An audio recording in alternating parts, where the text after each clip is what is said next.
Is it recording, Kenny?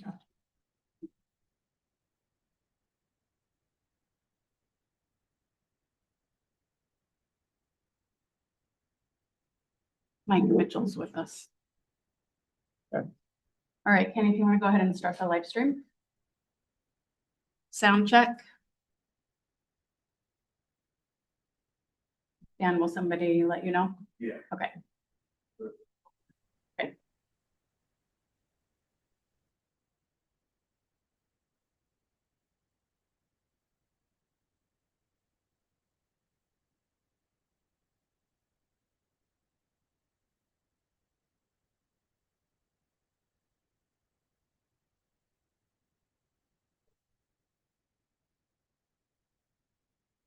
Perfect. Thank you.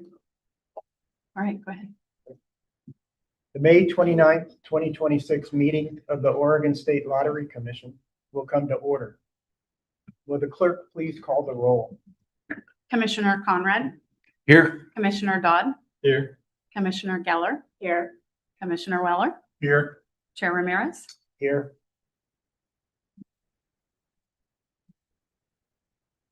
The clerk will note that a quorum is present.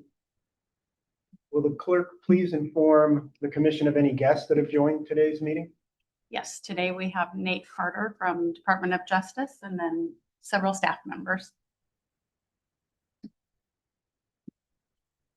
Public comment has been received in advance of the meeting.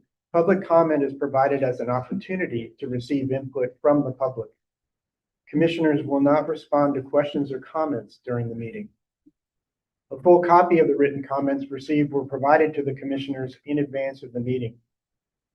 Will the clerk please share any comments received that meet the guidelines outlined on the lottery's website? Yes, Chair Ramirez, Commissioners, Kitty Martz submitted the following public comment on behalf of the Board of Directors of Voices of Problem Gambling Recovery.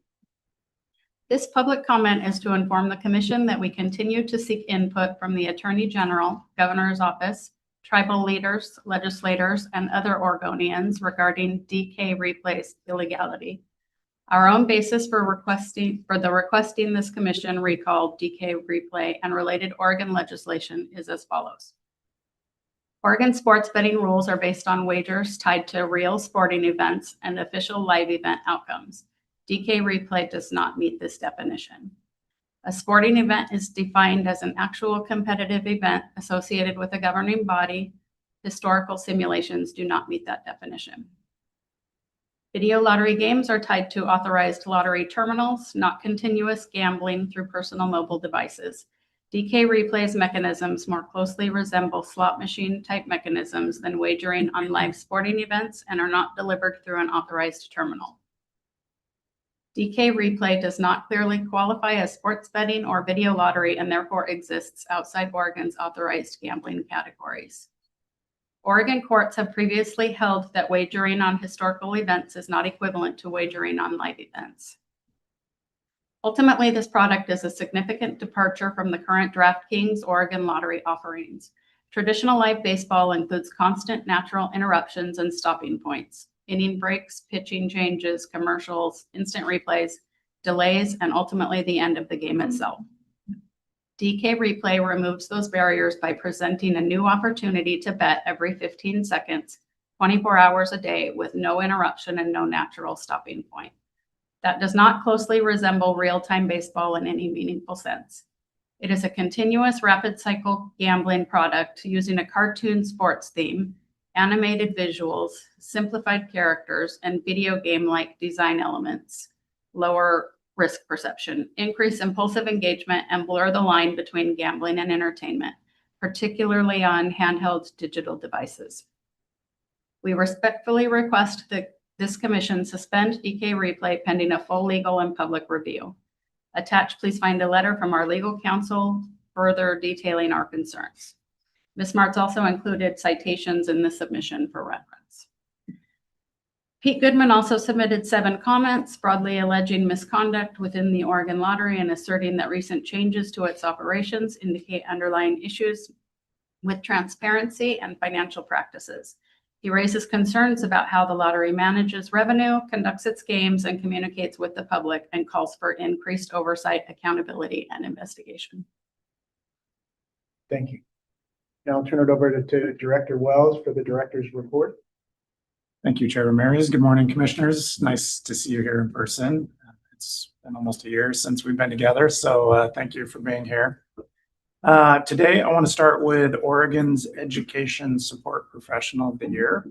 Earlier this month, a few of our lottery employees traveled to the Dalles to honor Erica Carrillo, who was named the 2026 recipient. Erica serves as the bilingual family liaison at the Dalles Middle School. Her colleagues nominated her for the impact she makes helping families navigate the school system, connecting students to basic needs, and ensuring critical information is understood. Lottery surprised her at her school with a $5,000 award and a commemorative plaque. This recognition program was established by legislature in 2019 and is the partnership between the Oregon Department of Education, Oregon Lottery to highlight outstanding support professionals serving students pre-K through grade 12. In other exciting news, Oregon Lottery actually received a number of awards this month. The National Association of Government Communicators recognized Lottery with a second place Blue Pencil and Gold Screen Award for a news release highlighting a small independent business in rural Lane County. The story featured Alvador gas store, which sold a 8.1 million megabucks jackpot ticket. The owners received an $81,000 bonus, and the store quickly drew statewide attention, especially with photos of the couple and their celebration. Also, for a second year in a row, Oregon Lottery and our partner Pollinate earned 3 Telly Awards, which recognize excellence in video across all screens. We received 2 gold awards and 1 for public service announcement highlighting problem gambling resources and another for state parks campaigns. We also earned a silver Telly for our holiday scratch it TV spot, Little Gift, Big Cheer. And I want to thank all of our teams behind this work. These awards came as a surprise to all of us this month, and it was nice to see so many. This month, my notes here.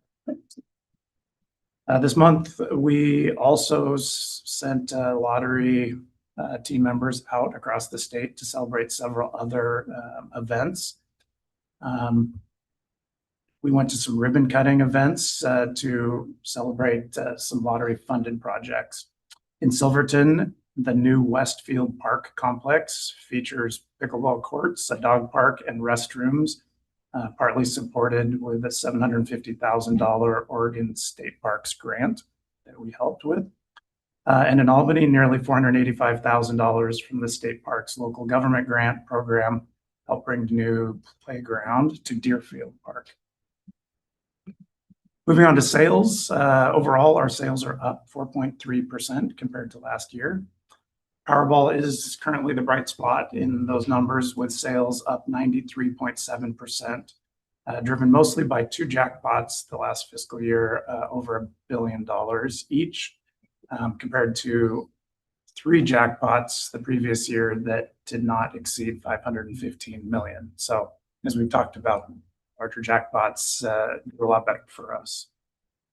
Megabucks sales are up 35.5%, supported by a recent $11.1 million win, the largest jackpot since 2019 for Megabucks. Scratch-its are essentially flat, down just 0.5%. Our $30 game continues to grow both in sales, but price point and in percent of transfers compared to last year. Video lottery is down slightly by 0.9%. And sports betting turnover is up 7.4% year over year. And then moving on to some winter stories. Cheryl R. from Independence picked up a Keno ticket on a whim at Jack's Pub in Monmouth. After the game, she asked the bartender to check it. A congratulatory slip printed, and the bartender told her she'd won something significant and needed to take it to the lottery office. She came in not knowing the amount, which turned out to be $18,138.90 with an 8-spot win. She was so appreciative that she plans to head back to the bar and surprise the bartender with a generous tip. So hopefully we're not ruining that surprise by sharing that today. Timothy T. from Corvallis, a first-time winner, won $1,500 playing video lottery at the Peacock Bar and Grill in Corvallis. While waiting in our lobby, he was cheering, clapping, and celebrating every other winner who came through the lobby. So when it was his turn, our team made sure to celebrate him just as well. He was excited about his first jackpot win and gladly took a number of photos with his big check for us. And finally, a DraftKings player from Eagle Point placed a $500 10-leg parlay across NBA, NHL, and MLB, combining multiple bet types. When all 10 sections hit, the player's $500 wager won him $150,735. Chair Ramirez, that concludes my director's report for today. You're obviously going to hear a lot more from our team, but that's what I have right now. Thank you. The minutes of the previous commission meeting have been circulated to the commission in advance of today's meeting. If there are no changes to the minutes, is there a motion to approve? I move the minutes of the Oregon State Lottery Commission meeting held on April 24th, 2026 be approved as final as presented today. Do I hear a second? I'll second. Will the clerk please call the roll? Commissioner Conrad, Aye. Commissioner Dodd, Aye. Commissioner Geller, aye. Commissioner Weller, Aye. Chair Ramirez. Aye. For the record, the motion has passed. Now let's move on to the lottery revenue forecast.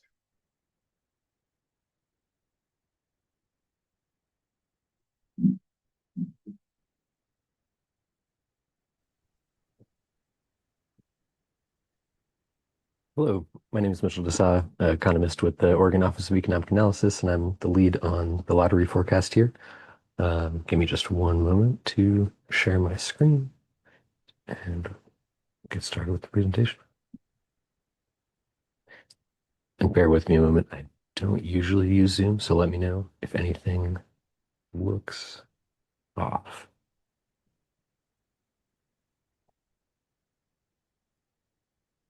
Okay, so what we have here is kind of an overview of what we had presented recently with our most recent forecast, the June 2026 forecast, which was released this May. Starting off with an overview of the economic situation before we delve a little bit more into specifics on how lottery has been doing. So starting off here, talking about oil prices, you can see on the chart here, oil prices on the x-axis and retail gas prices on the y-axis.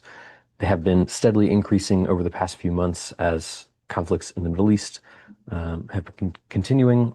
That current price is from just a couple weeks ago. So as we've seen recent ceasefire being proposed, the numbers have come down just a bit for both oil prices and retail gas prices, but the ensuing inflation that has resulted has the potential to be a little sticky. So these elevated energy prices tend to pass on to a lot of other goods and services. So we are a little worried about inflation remaining higher in the long run and eating away at consumers' discretionary spending. And then taking a look at unemployment rates here, the chart on the left comparing Oregon's to the US, and the chart on the right here showing that actual difference between the two rates. We can see it's not too unusual for Oregon's unemployment rate to be different from that of the US, generally drifting a little bit higher. So we've seen it spiking a bit in recent years in Oregon, where the US has remained relatively flat, increasing slightly, but not quite as much as Oregon. And recently we're starting to see that difference come down back towards the average that we've been seeing over the last 50 years. So hopefully that's a sign that Oregon is doing a little bit better in the labor market. But there are also some signs where that is showing that Oregon is continuing to struggle a little bit. So here we're looking at unemployment claims, both initial and continuing, and taking a look at their year-over-year change. We can see that both are still positive, so they're still seeing an increase in both initial and continuing claims, but that rate of increase seems to be declining, suggesting that the labor market is moving past its lower points. Other signs of that include WARN notices coming off their recent peak. They had approached 1,000, but are now dipping below 500. So we're not seeing as many large layoffs as we had been seeing early in the year and into last year. But taking a look at employment growth by industry, we can see that employment gains have been concentrated mostly in the private education and health services sector. Most other sectors in the state are not performing very well at all when taking a look at how they're comparing to last year. The sectors that are doing the worst are professional and business services and manufacturing.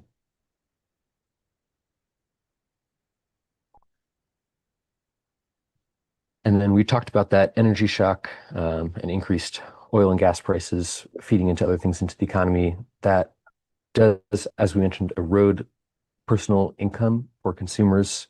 If they have more money that they have to spend on things like gas or heating their home, for example, they'll have less money to spend on any discretionary items. So this is taking a look at both the US and Oregon's real personal income year-over-year change.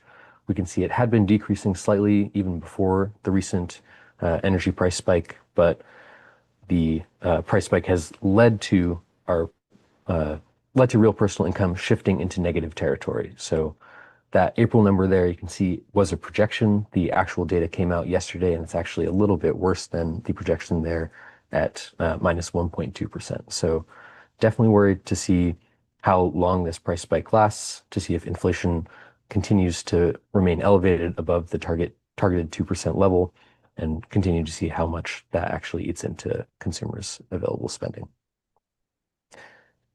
Another sign here is credit stress. So taking a look at delinquent loans broken down by the type of loan here, we can see credit card debt has been steadily increasing for the past couple of years. Student loan debt has burst back onto the scene and remains at elevated levels, and auto loan debt has also started to creep up a little bit. So a lot of different kinds of credit stress starting to poke their way to the surface. And finally here, taking a look at inflation numbers broken down by the types of food and energy, core goods, and core services. We can see that the past couple months of data have especially been a little bit higher. We were thinking we were seeing inflation drifting back down towards the target rate of 2%, but it's been over 3% for the past couple months. So we're a little worried that's going to settle at or above 3%, which could lead to different action from the Federal Reserve than we had been anticipating. We went into the year thinking the Federal Reserve would either hold or potentially cut rates depending on the jobs market. But if inflation remains persistent, we potentially could be looking at rate increases from the Federal Reserve, which would also slightly dampen economic activity. So that was an overview of the economic setting, and now we can take a closer look at how lottery has been performing and is expected to continue to perform. So video lottery sales are performing better than last year. We can see here comparisons over the years show that 2026 has been a pretty good year compared to the last couple. And the chart on the right shows percent change year over year. So we can see that recently we've been doing pretty well. This data is going through the end of April. So the most recent video data we've seen has year over year changes coming back down to more normal levels. We believe that there was a significant bump related to tax refunds.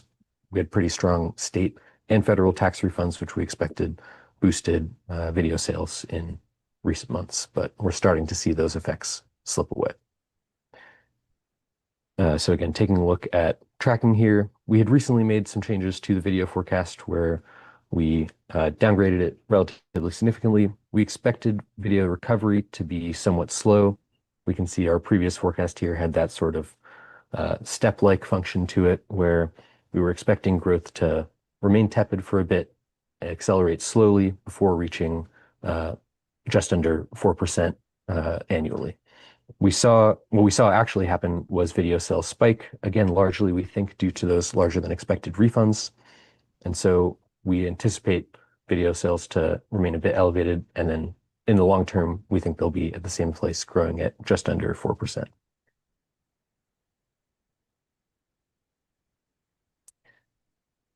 Then one other positive from this most recent forecast cycle has been Keno sales tracking.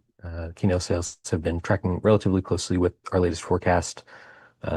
Alex and the lottery team were able to provide us with weekly max 8-spot Keno jackpot data, which has been incredibly helpful for improving the model we use to forecast Keno. So now that we're able to actually take those jackpot levels into account, we have a model that's been performing a lot better. So appreciative of that. And then taking a look into sports betting here, not too many changes from the March forecast. We anticipate sports betting to continue to grow at a relatively steady pace going forward. And taking a look at margin and actual transfer rates here, again, not too much has been changing. So we continue to expect sports betting to perform strongly going forward. Oh, sorry about that. Skipped here. And then in terms of transfer assumptions, we haven't changed a whole lot here. The biggest things to talk about, I think, would be the instant transfer rates being decreased slightly as a result of higher priced scratch tickets. Those tend to perform well in terms of sales, but have slightly lower transfer rates. And then in terms of unclaimed prizes, we just noticed, looking at the historical averages, that we had increased them slightly from where they previously had been. And then finally here, taking a look at our table B9 for lottery forecast going forward in the current and future biennia. Those top few rows are the most relevant here for lottery earnings. We can see that traditional earnings mostly unchanged going forward. We can see the drop in future biennia compared to the current biennia, and that's mostly due to jackpots. Jackpot levels have been elevated, as well as the courier change. Video lottery has been increased. As we mentioned, recent tracking has been up, and as a result, we've increased the forecast going forward into the current biennia as well as future biennia. And then same with sports betting, slight increase, but not too big of a change going forward. And that was all I had for you today. If you have any further questions or anything, feel free to reach out to myself or my partner, Michael Kennedy at OEA. Any questions, comments? Okay, so with that as a backdrop, now let's kind of move into more of, this is more of the what you need to do. Now it's the how you're going to do it. So we'll move on, I think, kind of at a higher level of the market intelligence and that level of insight first. Great, thank you, Chair Ramirez.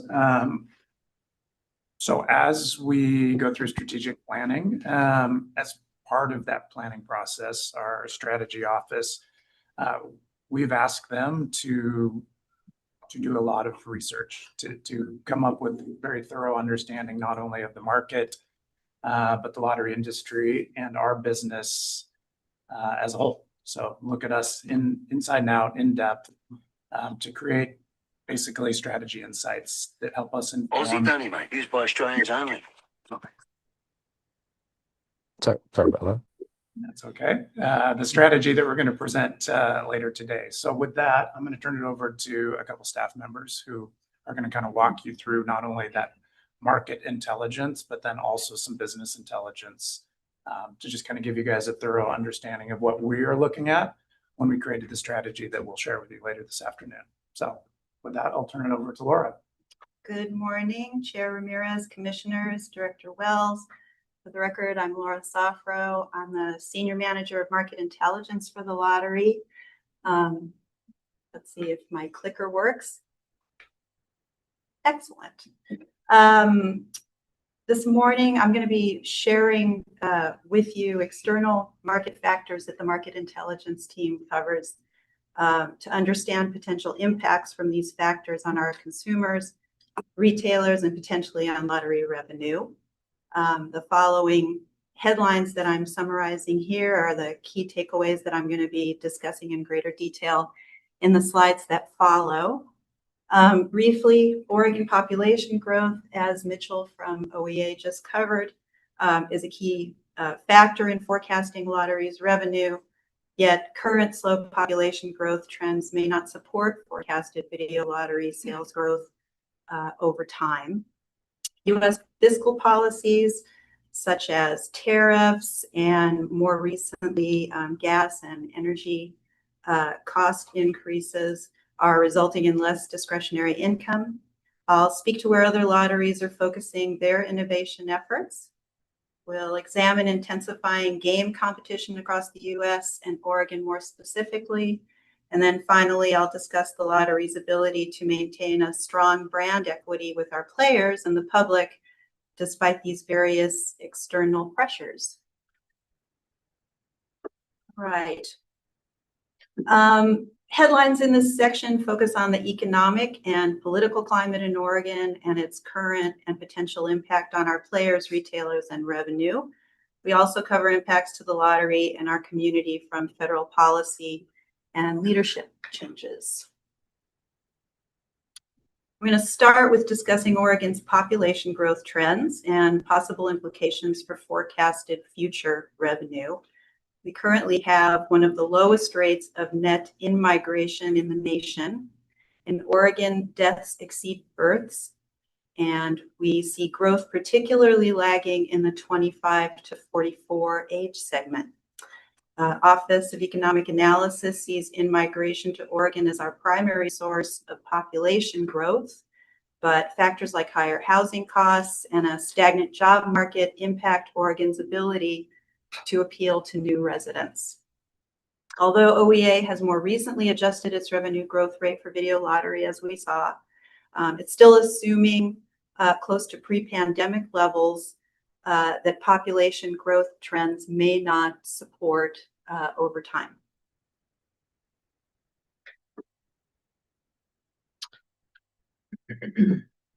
There's been a lot of discussion in the news around the United States K-shaped economy, including how inflation, employment, and fiscal policies are impacting lower income households the most. But younger and middle income households are also diverting more of their discretionary spend toward covering essentials as well. If we stay on the current fiscal policy trajectory, disposable income in lowest income households is expected to decrease by 3%. Our internal lottery tracking study that we do annually shows that a third of our players have household incomes of less than $50,000 a year. So rising costs hit this segment the hardest. And the latest results show that while monthly lottery play has gone up, per capita spending among our players has gone down, and I'll speak to that in a moment as well. We're also keeping an eye on tariffs since they impact our players and retailers.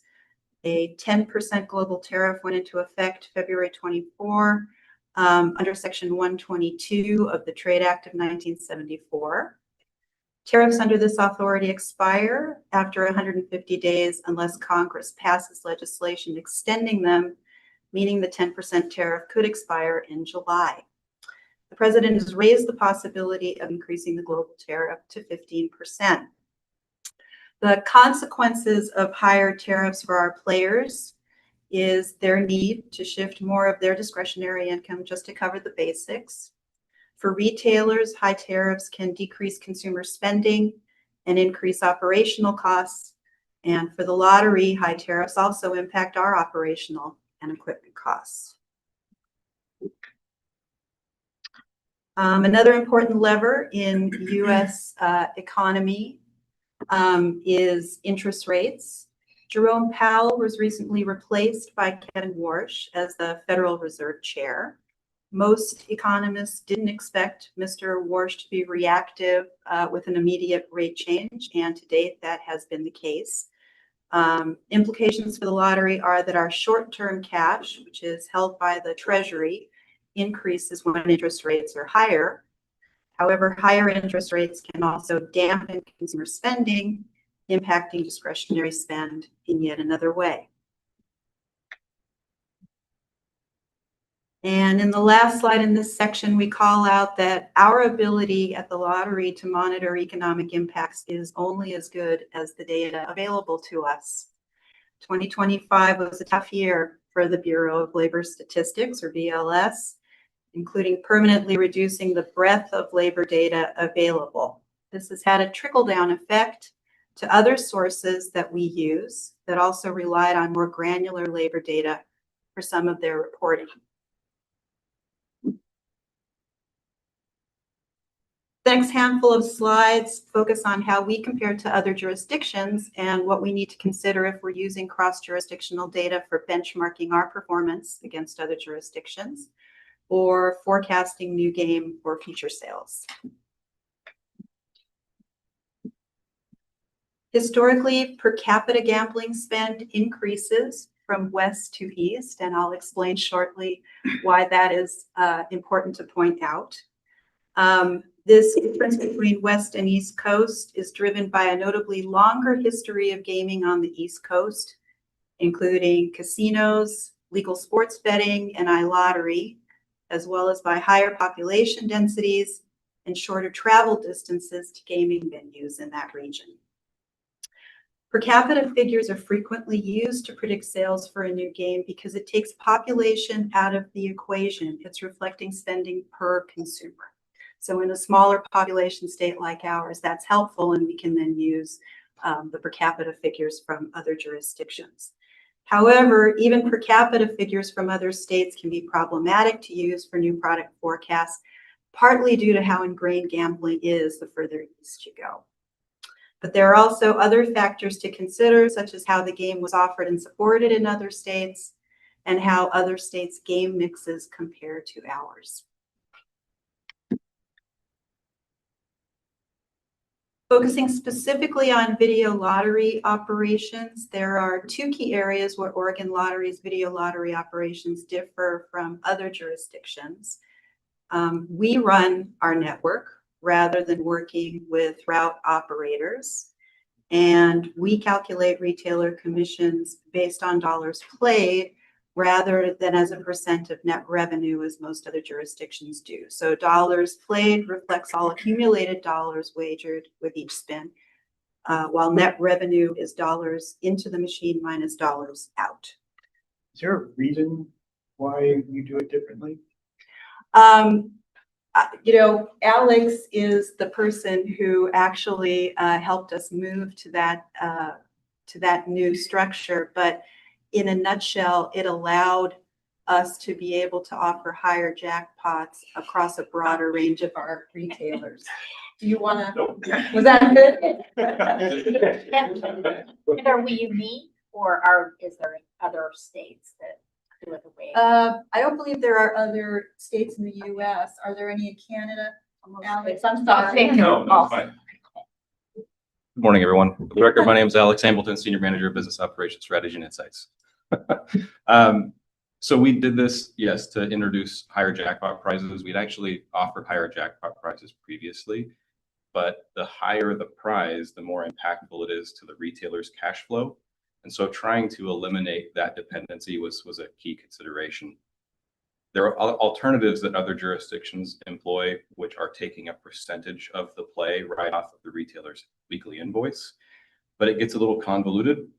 And at least within our market, we had a lot of negative feedback from retailers when we were proposing that solution. So I think the standard is taking more of a percentage of the play and reducing the retailer's invoice to try to minimize the ebbs and flows of jackpot prizes.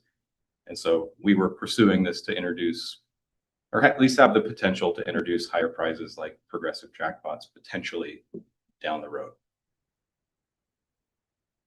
Yeah. So, and I think, just in terms of taking a look, so going to the next slide, I've provided this for reference, but it's helpful to understand what Alex was explaining, because when you look at the retailer commission percents, you can see that our percent is much lower, but that's because it's based off of the dollars played rather than net revenue. Do you know what it is as a percent of net revenue so that we have some comparison? Most of these are percent of net revenue. No, I know, but like this, in this chart, I can't compare anything because you have a different measurement. So have you looked at how you stack against the other in that, on that particular measure? We are roughly 22%.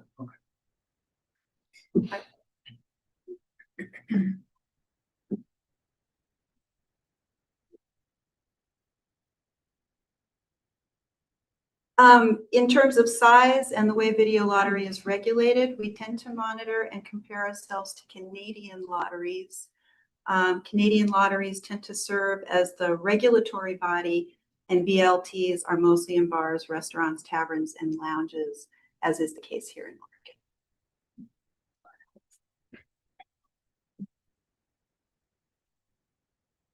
All right, switching to how Oregon Lottery offers traditional games versus other jurisdictions. We're at the top range of retailer commission rates, with the average rate across states being 6%, while here in Oregon, it is 8%. Got a quick question. How does that come, how do the requirements of the duties or the responsibilities of the retailer, how do they compare to other jurisdictions? Are they similar? In some cases, they're similar. In some cases, they're different. One of the things that we're going to be taking a deeper look at cross-jurisdictionally is having a better understanding of how that differs so that we can take a deeper look and provide those details in the future.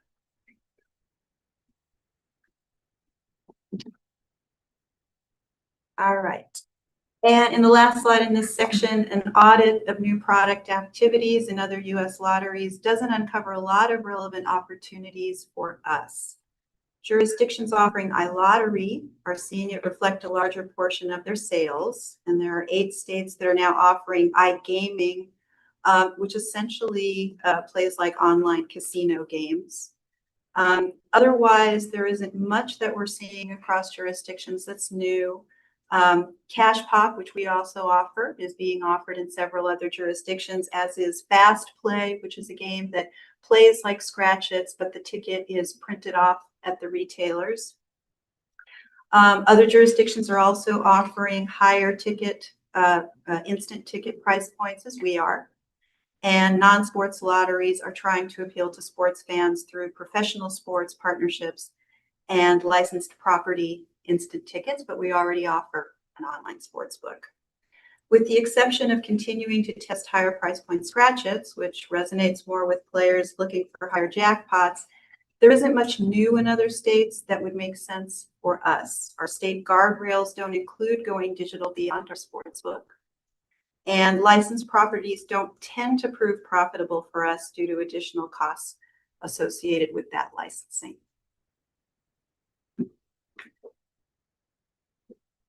Next, we'll cover how our gaming contract compares with other lotteries and how our gaming vendors Brightstar, IGT, and DraftKings are doing.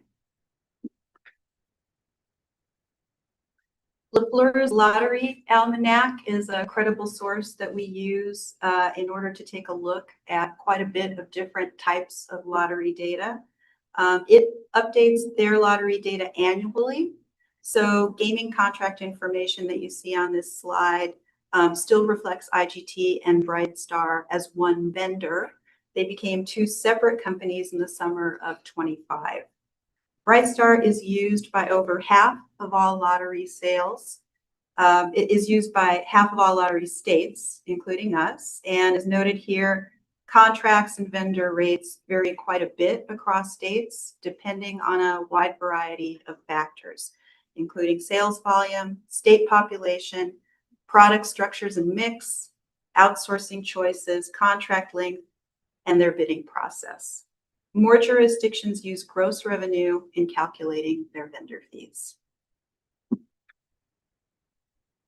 And for reference, we included a summary of gaming contract data across states. What we see is that most vendor fees range between 0.5% and 4% of sales, which reflects around 2/3 of lotteries. But within that, There is quite a bit of variability as to how they get there. We're going to be taking a closer look across jurisdictions just to better understand what all of those different, those differences are state by state, but there are quite a few, so it's difficult to provide an apples to apples comparison. Our gaming system vendors are Brightstar for traditional games and IGT for video lottery. The Brightstar split from IGT in 2025 was aimed at providing more focus and improved operations. Brightstar is focused on lottery and iLottery, and they've reported revenue growth both in Q3 and Q4. IGT focuses on video gaming machines and digital gaming. They are now focused on paying down debt and reinvesting funds into their business segments.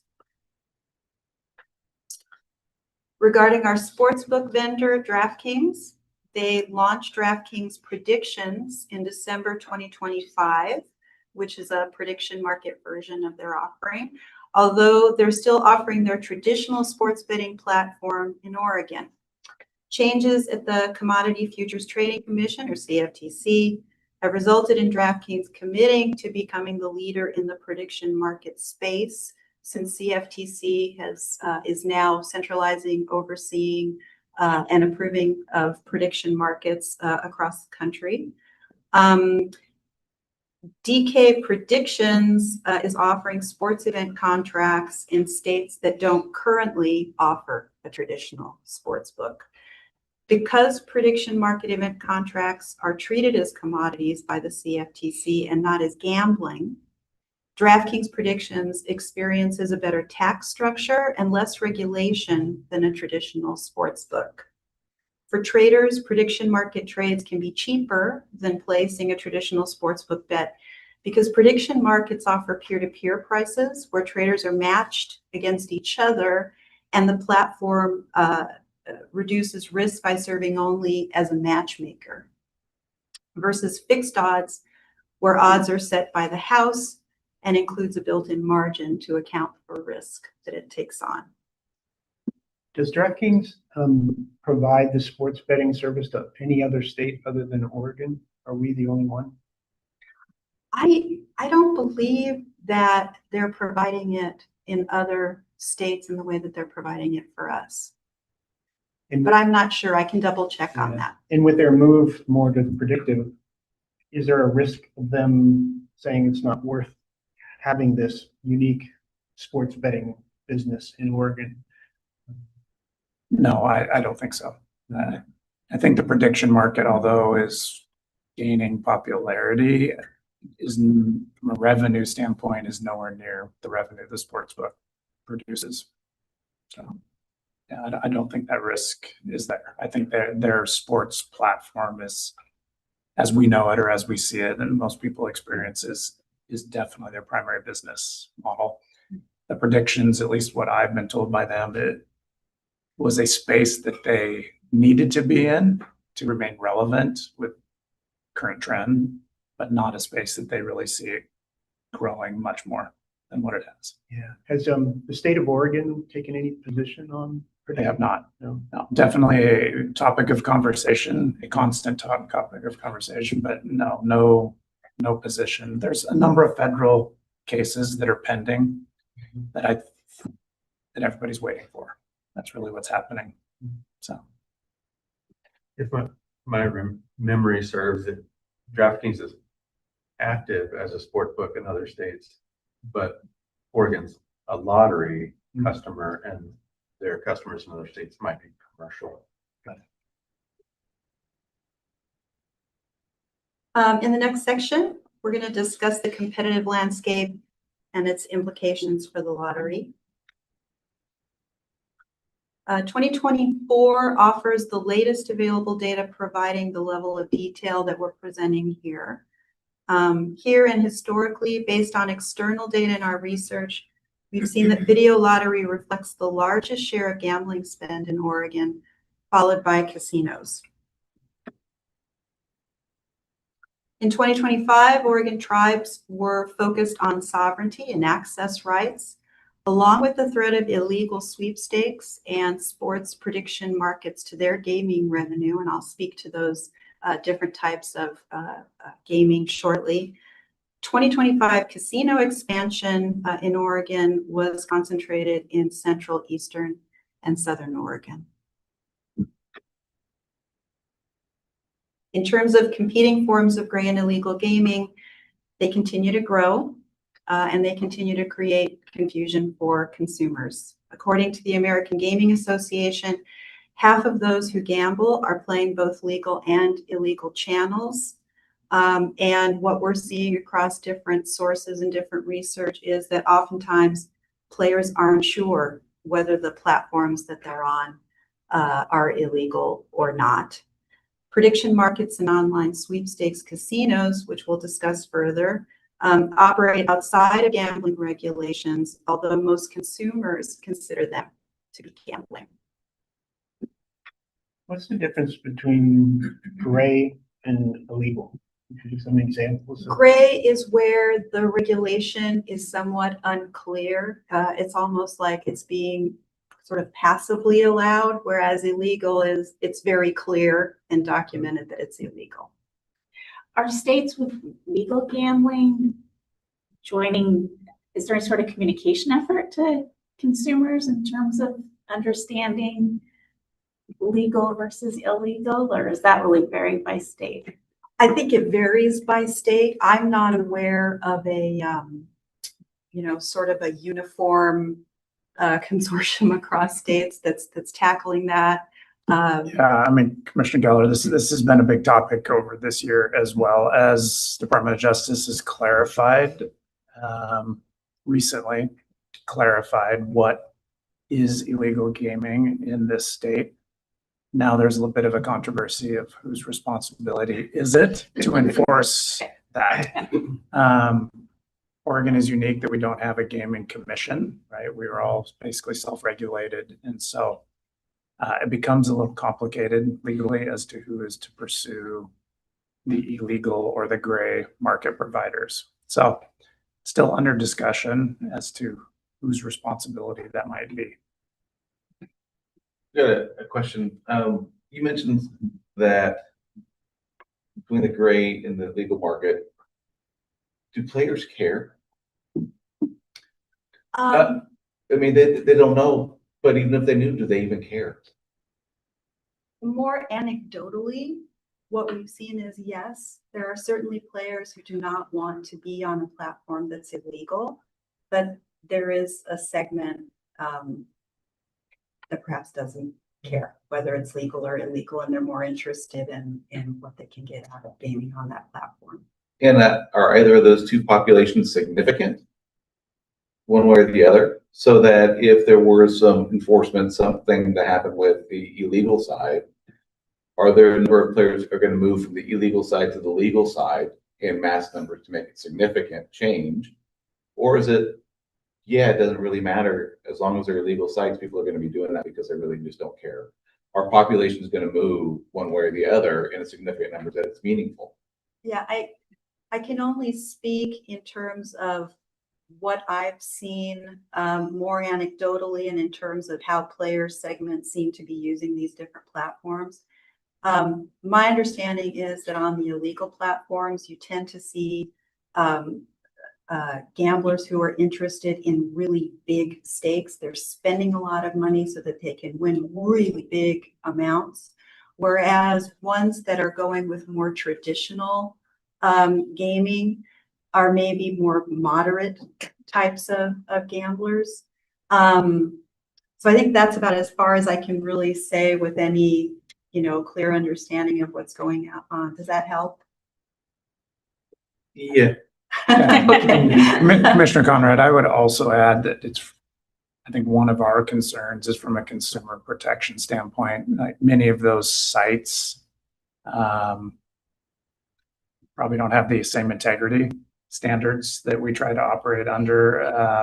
Obviously, most of them are overseas, offshore, difficult for any enforcement of, if they're defrauded in some way, shape, or form. So that is one concern. Also from a responsible gaming standpoint. As Laura mentioned, there's some pretty high stakes gaming going on there and people chasing large jackpots and getting themselves into problems, gambling problems that our sports book or a lottery would see and try to stop that type of behavior before somebody got themselves in a bad position. So from that consumer protection standpoint, I think that's one of our bigger concerns. This is a shared concern amongst not only the lottery, but also from the tribal nations. And it is revenue that we all believe is being lost. So the hope is that we can partner in future years on this and at least slow it down, stop some of it, and provide some of that consumer protection that we believe is important. Again, and I appreciate you bringing up the revenue because that's what I'm thinking I'm getting towards is, yes, is it going to be impactful? Because I get the responsible side of it. I get the responsible side for government, everything that we need to do in that realm. But at the end of it all, with whatever enforcement mechanisms are actually out there, what is it going to actually look like when it comes to the revenue, when it comes to the transfers, when it comes to everything else that we talked about, OEA analysis? Is it going to be meaningful in that way? Or is it just going to be because that's the right thing for government to do? And these are the right things that we need to pursue because we are a governmental entity. It's hard to tell. I don't think there's anybody that has a good count of how many people are on these other sites. Obviously, those sites don't share that information. How many people are using them? But I think if we could say it's all tomorrow, it's all turned off, right? Illegal and gray is gone. Those are people who enjoy wagering, they enjoy betting, they enjoy playing those games. They're going to go somewhere. So whether that's a casino or whether that's to the state lottery. So I believe there would be a positive impact to revenue for both the lottery and our tribal partners. We're going to be taking a closer look at projections that are available because that's really all that we would have available to us and try to see if we can sort of triangulate. We see some consistency across, what those projections are. We're probably more apt to see that at the national level than the Oregon level, but perhaps we can start to, extrapolate from the national information and get a better sense of, to address your question. Appreciate it. Thank you. Yeah. All right. So briefly, just to clarify what we're talking about when we're talking about a prediction market, it's a platform where traders buy and sell contracts tied to future events, including sporting events. At the federal level, the CFTC oversees and views prediction markets and sports event contracts as illegal because it's a form of a type of commodity trading. However, Commissioner Geller, sort of addressing what you were asking about at the state level, several states have issued cease and desist letters and filed lawsuits to stop them from operating in their state due to their ability to circumvent gaming regulations and their impact on sales of other traditional forms of gaming in the state. By the end of the decade, prediction markets are forecasted to reach $1 trillion in annual volume, with sports predicted to make up 44% of that volume. And then taking a look at online sweepstakes casinos. These are a form of gray gaming where players can purchase credits to fund their gameplay. And to circumvent state gaming laws against online gambling, only the free credits are redeemable for cash prizes. Sports sweepstakes sites are also offered. And several states are trying to put a stop to these sites. And according to national complaint data that was compiled by Vegas Insider that we took a look at, Oregon is ranked 7th among states where sweepstakes scams strike and cost the most. Across many states, there's concern around the proliferation of gray and illegal gambling, diverting player spending. State's main tool against illegal gaming has been cease and desist orders, which haven't typically proven effective At the federal level, there have been acts, hearings, probes, and reports, but these activities haven't resulted in much action.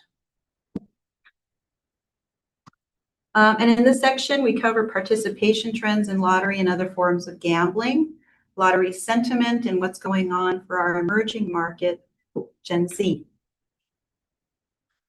Lottery sentiment is strong in a shifting gaming landscape, with 74% of adult Oregonians having a positive opinion of the lottery, and among our players, that positive opinion goes up to 86%. Gambling participation overall increased in 2025, with 68% of adult Oregonians participating in some form of gambling in the past 12 months. This is the highest level since we've been asking about it, starting in 2019. In 2024, gambling participation was 63%. Other gaming activities with higher play levels that saw increases in 2025 included casino gaming, non-DraftKings sports betting, such as casual wagers with friends, daily fantasy sports, etc. And then also online casino play and casual card playing with friends and family. But while more Oregonians are playing lottery, they're spending less. Average spend per player has trended down from $829 per player in 2022 to $708 per player in 2025. And we also see a significant increase in lottery players gambling in other ways. So among our current players, between 24 and 25, current lottery players that only play lottery has decreased from 37% to 28%. And they're spreading their gaming dollars across a broader range of different types of gaming.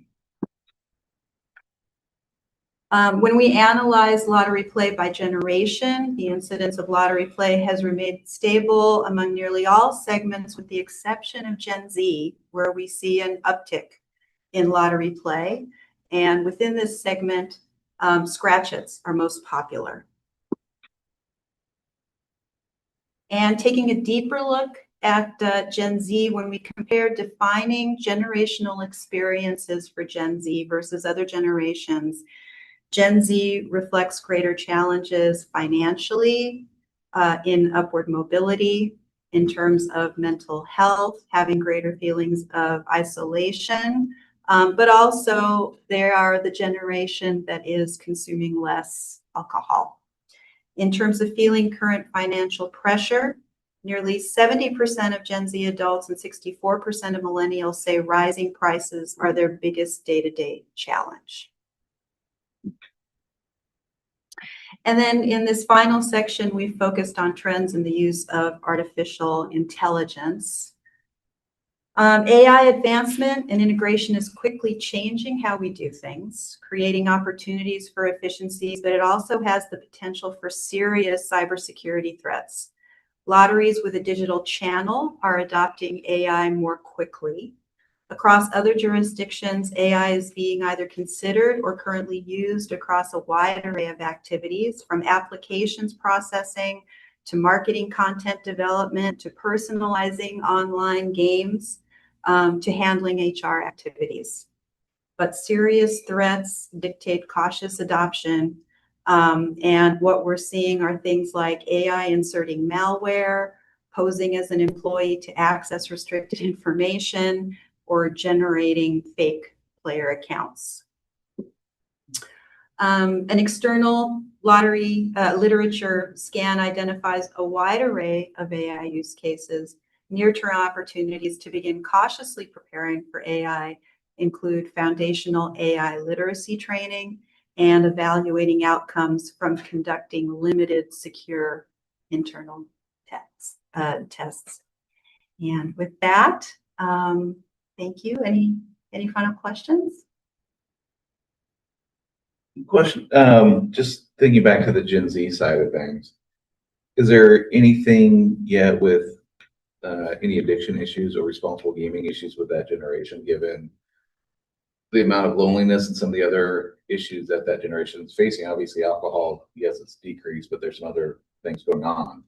So is there anything that, particularly with the responsible gaming side, in terms of messaging that reaches them a little bit different than it would reach a boomer? Yeah, Or- what I'm seeing is that within the responsible gaming community, they are taking extra steps to try to reach that segment in particular. In terms of, I'm not seeing as much, that doesn't mean that it doesn't exist, but I'm not seeing as much in terms of the addiction, like substance addiction question, but I am seeing more just in terms of mental health overall. And then there's also concerns about gaming addiction and making sure that they're getting the right education and the right messaging around that as well.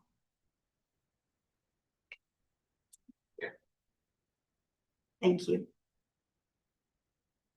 All right, Chair Ramirez, we had a break scheduled till 10:15 at this point, so we'll be back at 10:15. Okay, thank you.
Get this started really quick.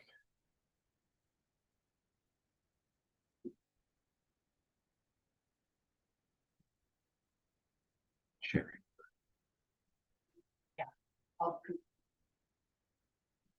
Let's try this again. Good morning.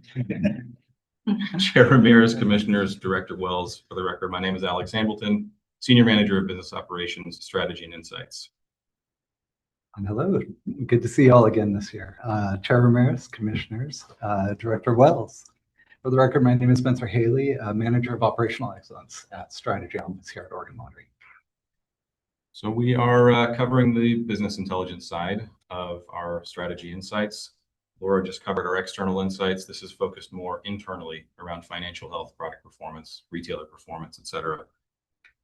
So we do the same approach. We'll talk about some key takeaways to start things off.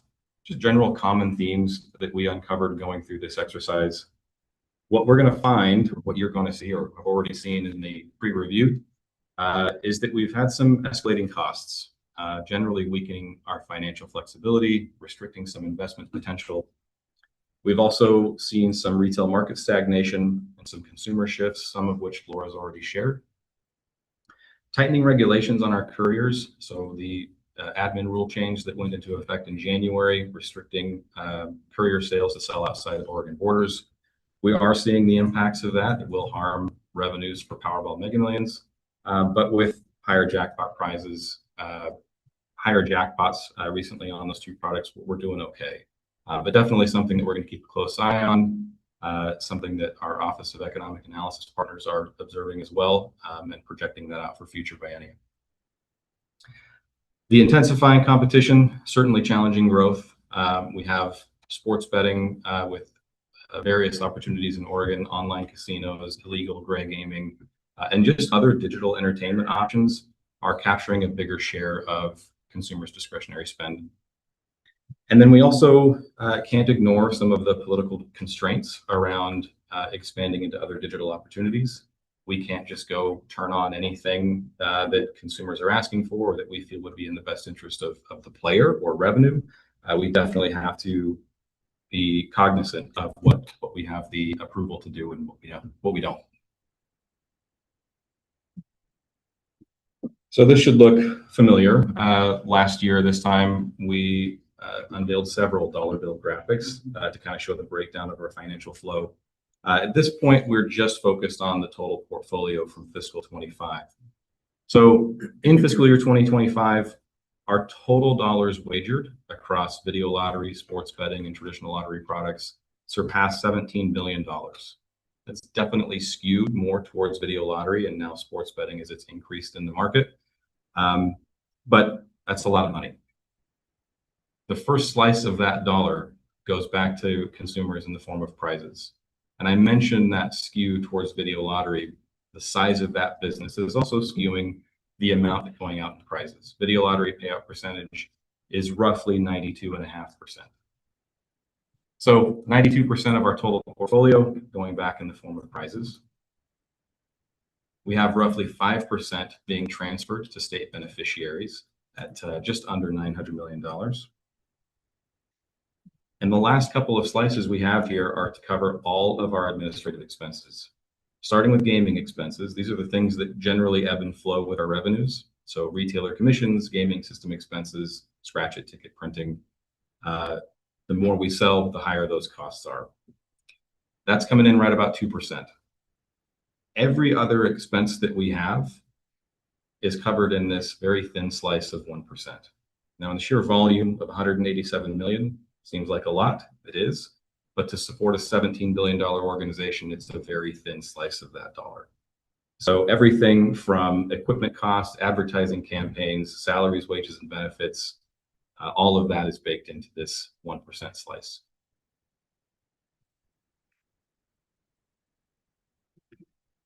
So this is a little bit of a different look. Last year, we were focused on product level. We're going to stay at the higher portfolio level. And the first thing that we're going to do is talk about kind of the overall trend of our revenue and gaming and operating expenses. So we'll break this down into a little bit more detail and kind of step by step. So over the last decade and a half, the black line cutting across this visual is our total revenue. We've seen some steady increases coming out of the Great Recession of 2008, 9, 10, had some stability, and then we saw the rise as we started to spark the market with new video lottery terminals, new games. We were starting to recover more from that economic downturn. Sudden drop in 2021, obviously the pandemic. As bars and restaurants became back online in 2022, restrictions were loosened up a little bit. Stimulus money was being injected into the economy. The pent-up demand of consumers not having it available previously, we see this sudden surge in revenue in 22. Since then, stayed pretty steady at these all-time revenue highs. Over the course of that decade and a half, our annual growth rate was 3.6%. That's a really important takeaway for what we're going to share in the next couple of slides.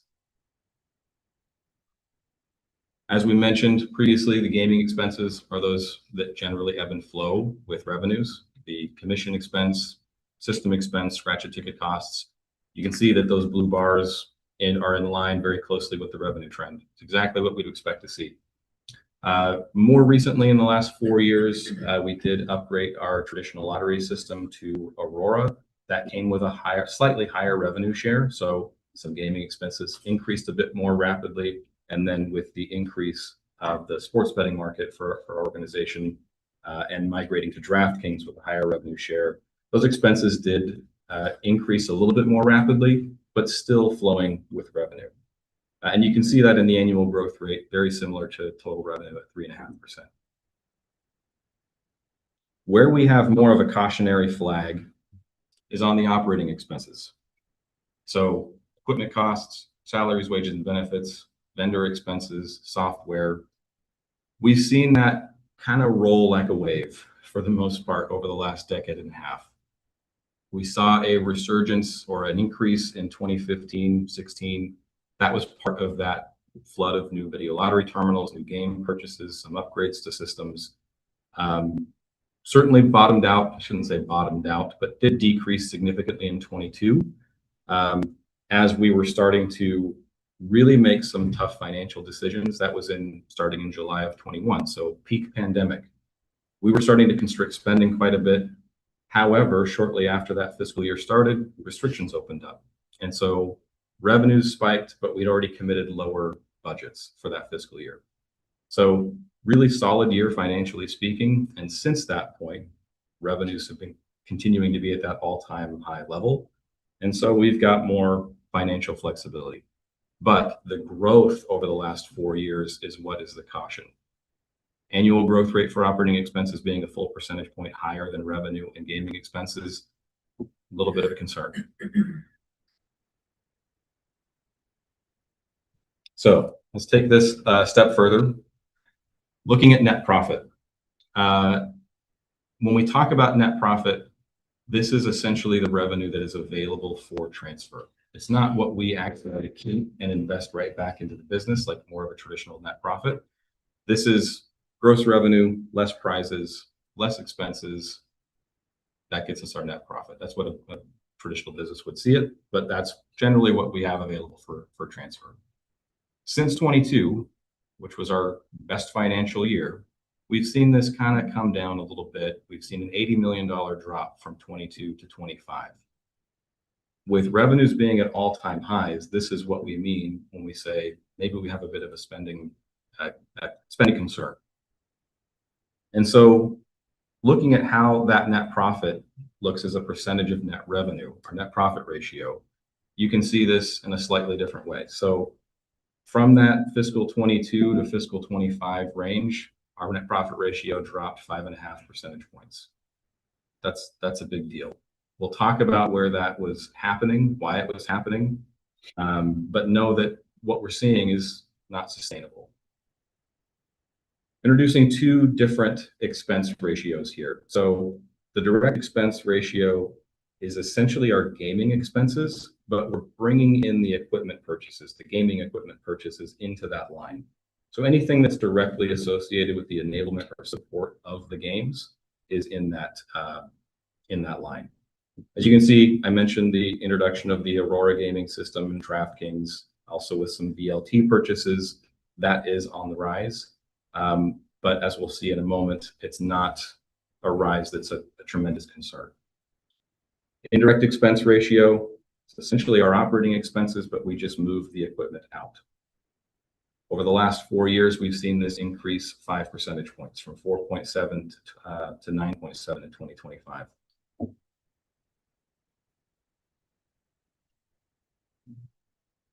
So we are going to take this one graph at a time. Rather than just looking at the last 5 years, let's look at the last 20. As you can see on the net profit ratio, where we hit 62.6% in 2025, that is the second lowest net profit ratio we've had in the last 20 years. The only times we've been lower than that or close to that are in times of economic crisis. So the Great Recession of 8, 9, 10, as well as the pandemic in 2021. But our revenues are higher in the last 4 years than they've ever been. Where we've had a little bit of a reprieve is on our indirect revenue.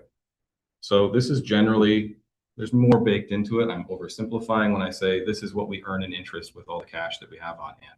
Whether that is our contingency, our investment fund, or money that's being held until we transfer it quarterly. During times of economic stability, this should be pretty net neutral. Where interest rates get spiked in response to economic disruptions, we see potential increases in that interest revenue. I don't think this is always going to be here at the levels that we're observing in 24 and 25.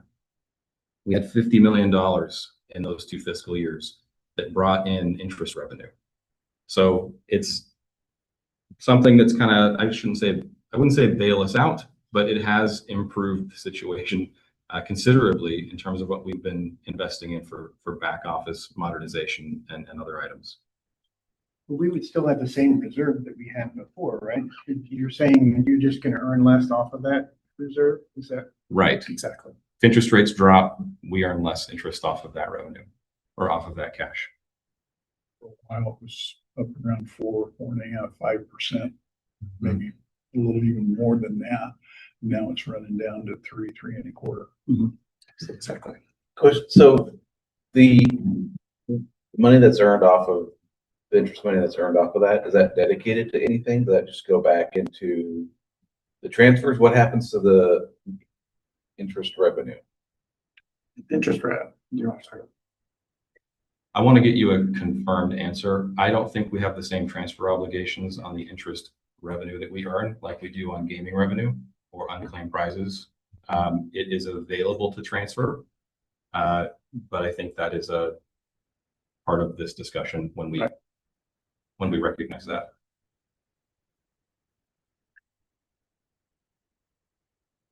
Swinging over to the direct expense ratio, again, in a short window of the last 4 years, it looks like we've just seen this significant increase, but it actually is right in line with where we've been in the last 20 years.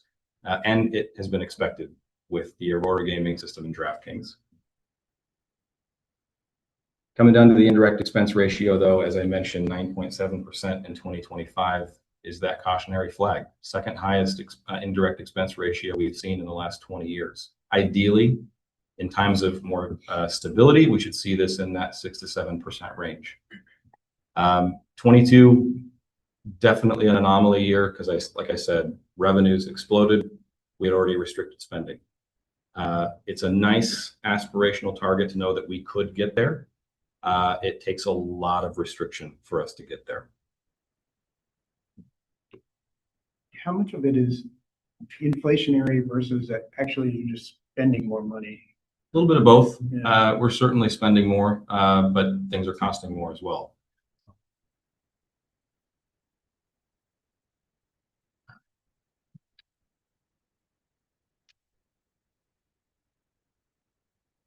Okay.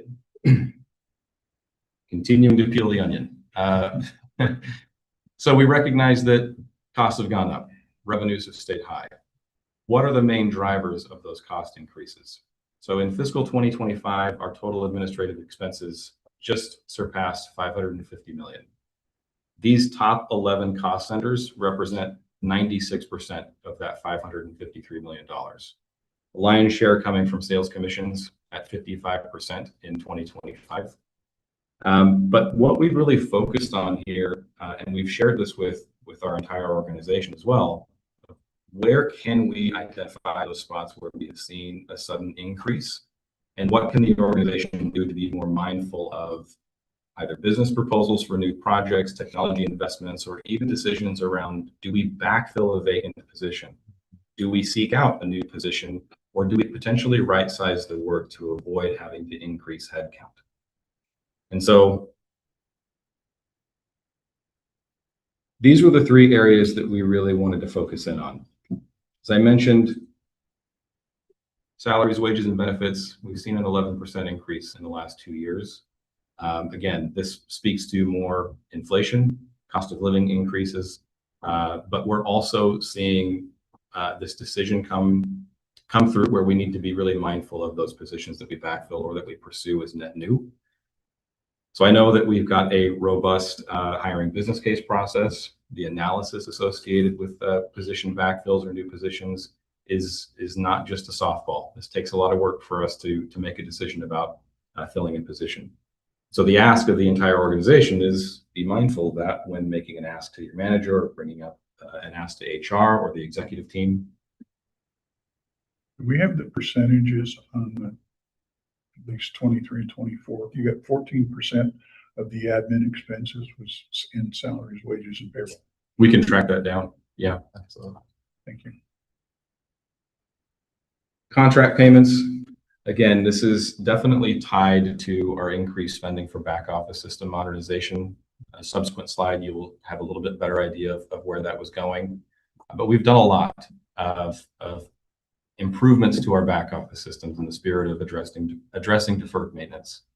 But again, that rate of increase from 22 to 25 of $18 million, not sustainable. So at what point can we start to realize the benefits of those investments and see a bit more stability? That's got a very close connection to our software subscriptions. So what are we spending on technology in terms of ongoing licensing costs, provisioning licenses to additional staff, potentially addressing redundant applications as well. So there's a strong effort with enterprise architecture with our application rationalization effort, where, and I'm sure you may speak to this in a moment, but identifying opportunities to consolidate those costs a bit better. Leveraging consistent features or functionality where we don't need to carry the weight of additional licensing. Do we have a time frame on when the subscriptions are going to kick in and actually help us realize reductions? It's actually happening right now. We're going through that process as we speak. Okay, thank you. Oh, no, that's what I was going to ask. Is I know there was a lot of investment this year that I thought at some point it was going to pay off. Yeah, I mean, I'll also add, and this is something you guys obviously know, as those one-time purchases for software are now all cloud software services, and those costs just continue to rise. So, I mean, there is a lot that we're doing to try to minimize the number of licenses, the number of services, but those companies have definitely found a way to make a lot of money off of software, and it is a more significant line item than it has ever been, and it will continue to be very significant. So we're really trying to limit the number of software items that we use across the organization, make sure that we don't have duplication in any software that we're using, really rationalizing the number of licenses that we have for each one of them to try to minimize some of this. But just web services alone is really expensive. So of that huge increase from 24 to 25, how much of that is ongoing subscription versus like one-time purchase? I would say the majority of it's ongoing subscription versus one time. Yeah, huge increase. And that's really what's brought us to trying to rationalize the software that we're utilizing. I think we'll see that come down based on the work that we're doing over the next couple fiscal years, but will we ever get back down to that 24 or before value? No, I don't think that's possible. Sort of a general question about is your staff pretty, do you have a pretty stable workforce? Because that, I mean, you benefit from the experience, but sometimes, over time it gets more expensive. Right. Yeah. Yeah.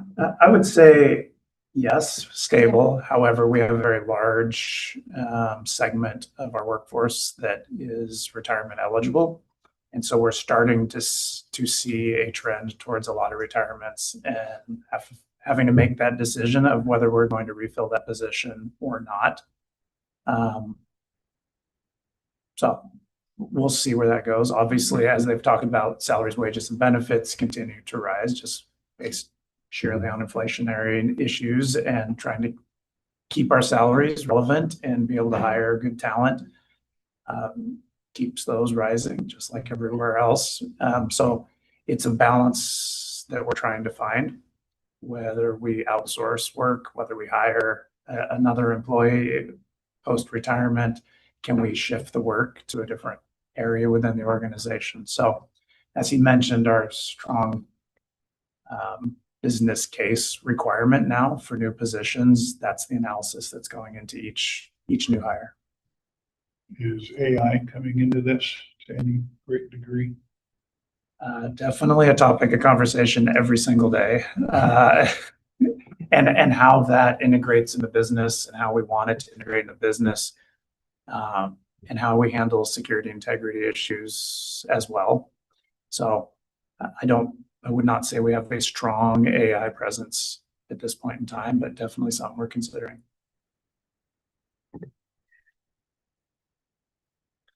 I've got a question about spending, and I know that, the lottery just has so much scrutiny placed upon it. So you have an internal audit, you have Secretary of State, you have annual security review, you have recommendations or criticisms, if you will, of certain aspects of lottery operations or systems. How can the lottery thread that needle of making improvements, but not making improvements that are exorbitantly expensive and affect the transfers back to the state in such a negative way? I mean, it seems like everybody's got the best next solution, right, that comes with a price tag. So sure, how do you manage that? I think the way that we're trying to manage that is through some of these insights, right? Really trying to take a very deep understanding of the business, the levers that we have available to us to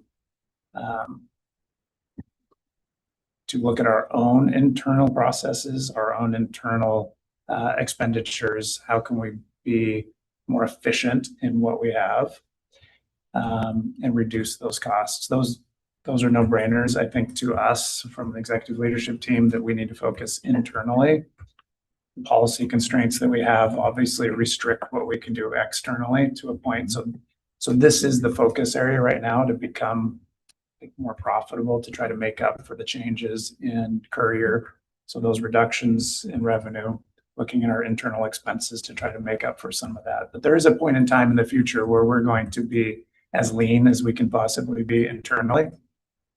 And we're going to have to look at other aspects. And that's going to take some policy changes, probably some legislative assistance to do anything different. So, I mean, just everybody knows from your professions, right?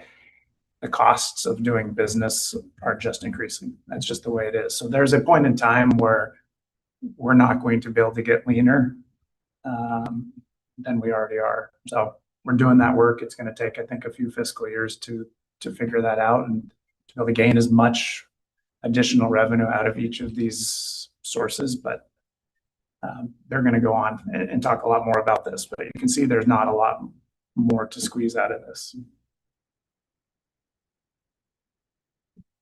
I've got a question, if you can help me out with just understanding this a little bit. So going back to the slide of Oregon Lottery revenue plus expense growth rates, looking at the operating expenses, it looks like between 24 and 25, there's roughly $100 million if I'm looking at the bars, right, it says before this, keep going on the slides, this one. Mhm. So 24 to 25, it looks like maybe 100 million or so. I don't have the specific numbers. But it's operating expenses, and then going down to the major cost drivers, that's listed as 96% of admin expenses. Are operating expenses and admin expenses the same, or admin expenses the subset of that? And then if that is $100 million for operating expenses, are we getting into the rest of those cost drivers with the operating expenses in addition to the admin expenses? Total admin expenses are actually the combination of operating and gaming expenses. And then gaming is the next one we're going to be looking at. Okay. So at least on this visual, the vertical axis on the left is where you can see the total. So we were at about 360 million based on this visual in gaming expenses, and just under 200 million on operating expenses.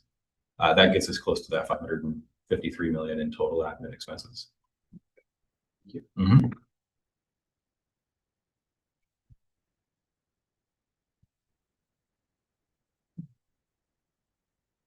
Okay. So we talked about our top 11 cost drivers. We focused in on contract payments and software subscriptions. We're, again, kind of peeling that layer back a little bit more detailed. Where specifically is that money going in terms of vendor spend? So these are our top 13 non-gaming vendors that we've spent money with in the last 5 years. So Brightstar, who manages our Aurora gaming system for traditional products, IGT for video lottery, and DraftKings. They are not included in here. But everything else is on the table. Starting in 21 and 22, this is a breakdown of spend among those 13 vendors. Pretty steady, just under $20 million in 21 and 22.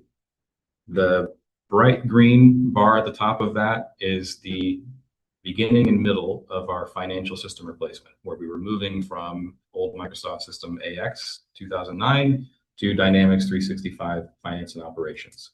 We were using a company called MCA Connect to do that work.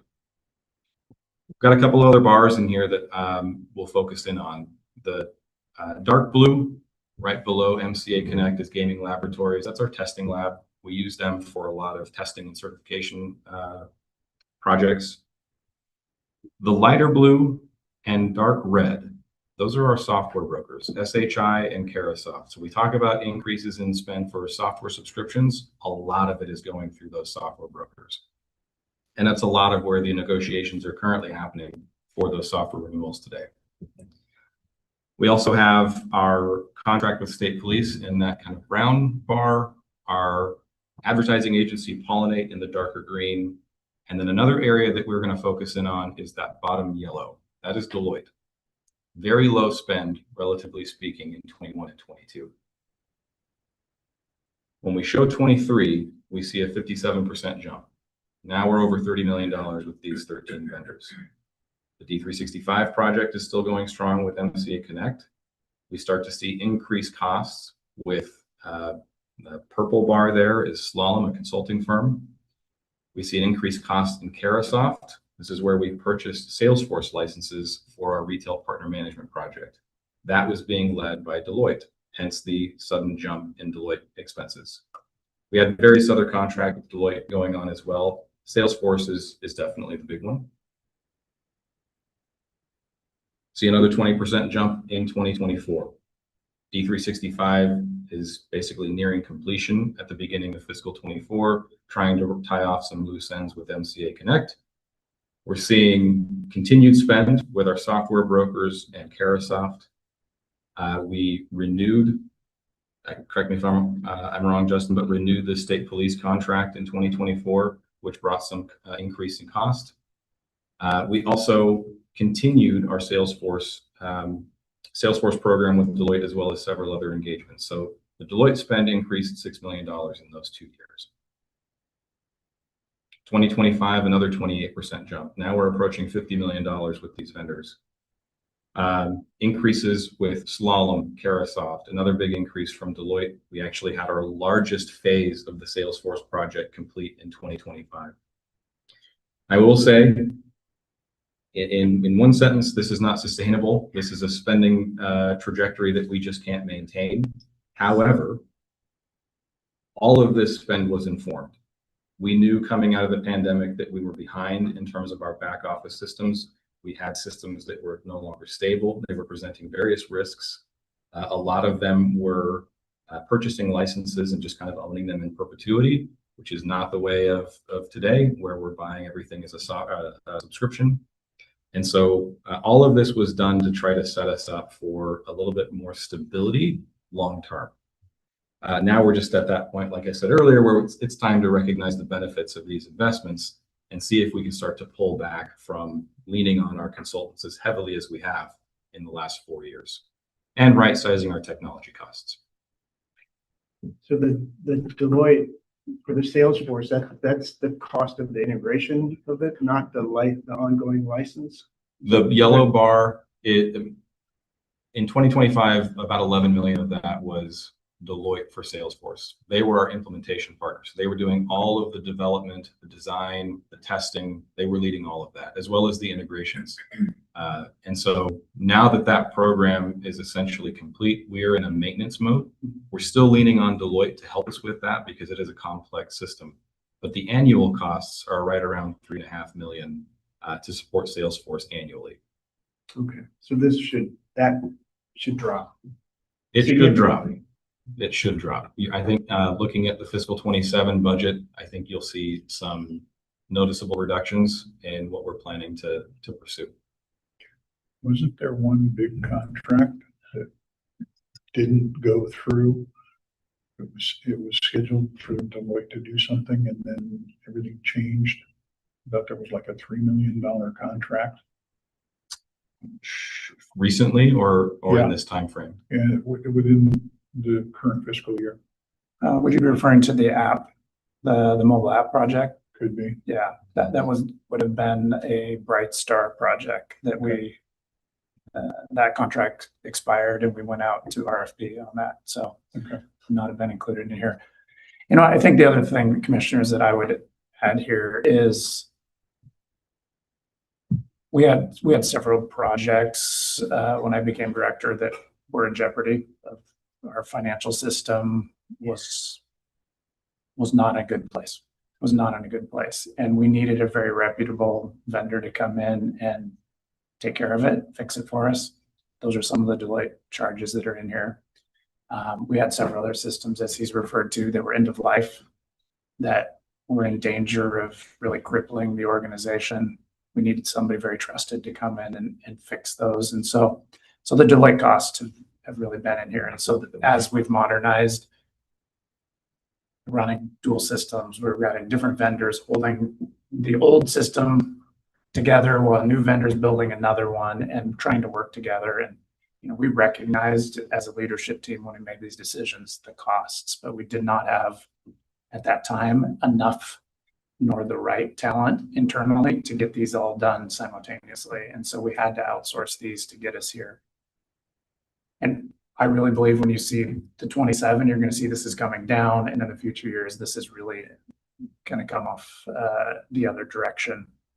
We've learned of other vendors now that are capable of handling some of this in the future that do not cost the same. So we're going to definitely see a trend in the other direction. But this is that part of that modernization where it gets more expensive as we try to update those systems and More of a transition.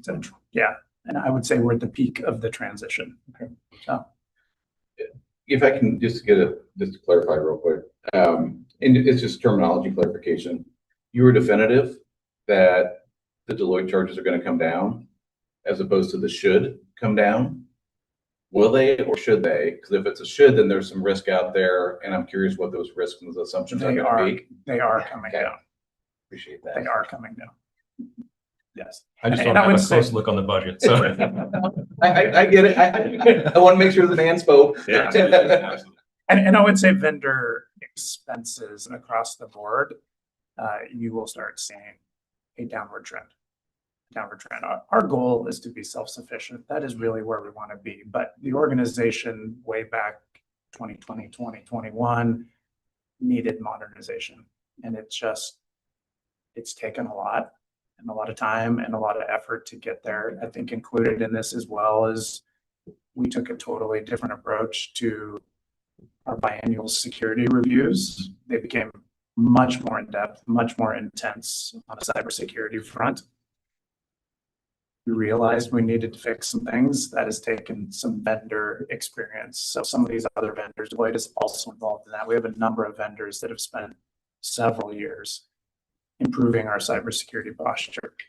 And so that's also wrapped up in here, which we're in a great place. We're in a much better place. And so you're going to see those starting to come down as it's more of a maintenance versus an improvement. So.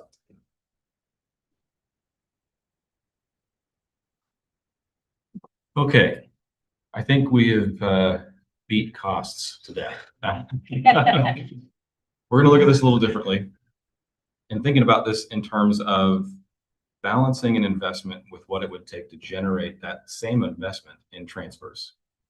So we have a couple of options. We could invest money to potentially generate revenue or mitigate risk or modernize technology, or we could just not spend it and it would end up recognized as potential transfer. So this illustration is meant to kind of showcase what would it take to generate $100,000 in transfer as opposed to just not spending it. So in order to generate $100,000 in transfers, we would need to sell an additional 24,000 $20 scratch tickets, or nearly 250,000 Powerball tickets, or acquire another 2,000 traditional lottery players, and not light players. These are consistent, average players. That is a tall task. Lottery products have been around for a long time.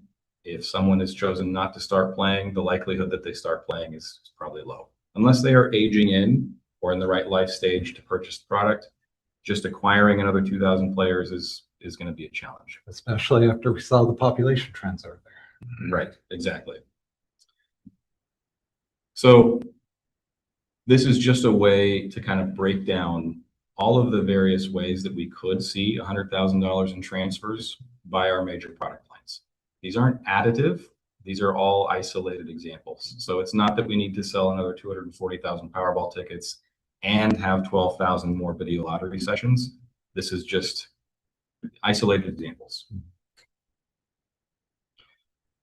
So this is part of our kind of evaluation process of any business proposal that's coming across our desk, is what we are proposing to invest going to return some meaningful result. And it's really a response to what we've seen over the last several years of trying to, let's right size the investments where we can. For the time being, because we don't really know what the future opportunities look like for revenue, we need to be mindful of those investments. So this is one way to kind of right size those expectations. I think the other thing that I would add to this is this was a great way for us to help educate staff. They've seen this presentation. We've shared this as well. When they ask for something, what that actually takes, right? From an operating standpoint, spending internally, it's been always look at a vendor. We need help. We can look this somewhere else. But this was a great way for them to understand what does that really take to pay us back for that expense. So, because not everybody has historically understood that dollar bill that we showed you at the beginning of this and what little slice of pie that we actually have over the revenue that we're creating.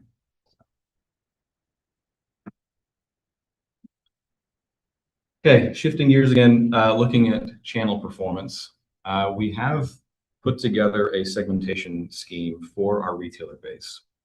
It's all based on average weekly revenue, creating 8 separate segments divided between on-premise, so retailers that serve alcohol on-site, generally our video lottery retailers, or off-premise, convenience stores, grocery stores, gas stations. And it's really meant to understand, or at least try to create these clear, meaningful groups to help inform our retailer support strategy. There's a ton of data on this slide. This is just meant to be an example of how we are segmenting retailers. The main takeaway that I wanted to draw attention to here is on the left side, we have 273 on-premise tier one retailers. These are our highest volume video lottery retailers. There's only 273 of them.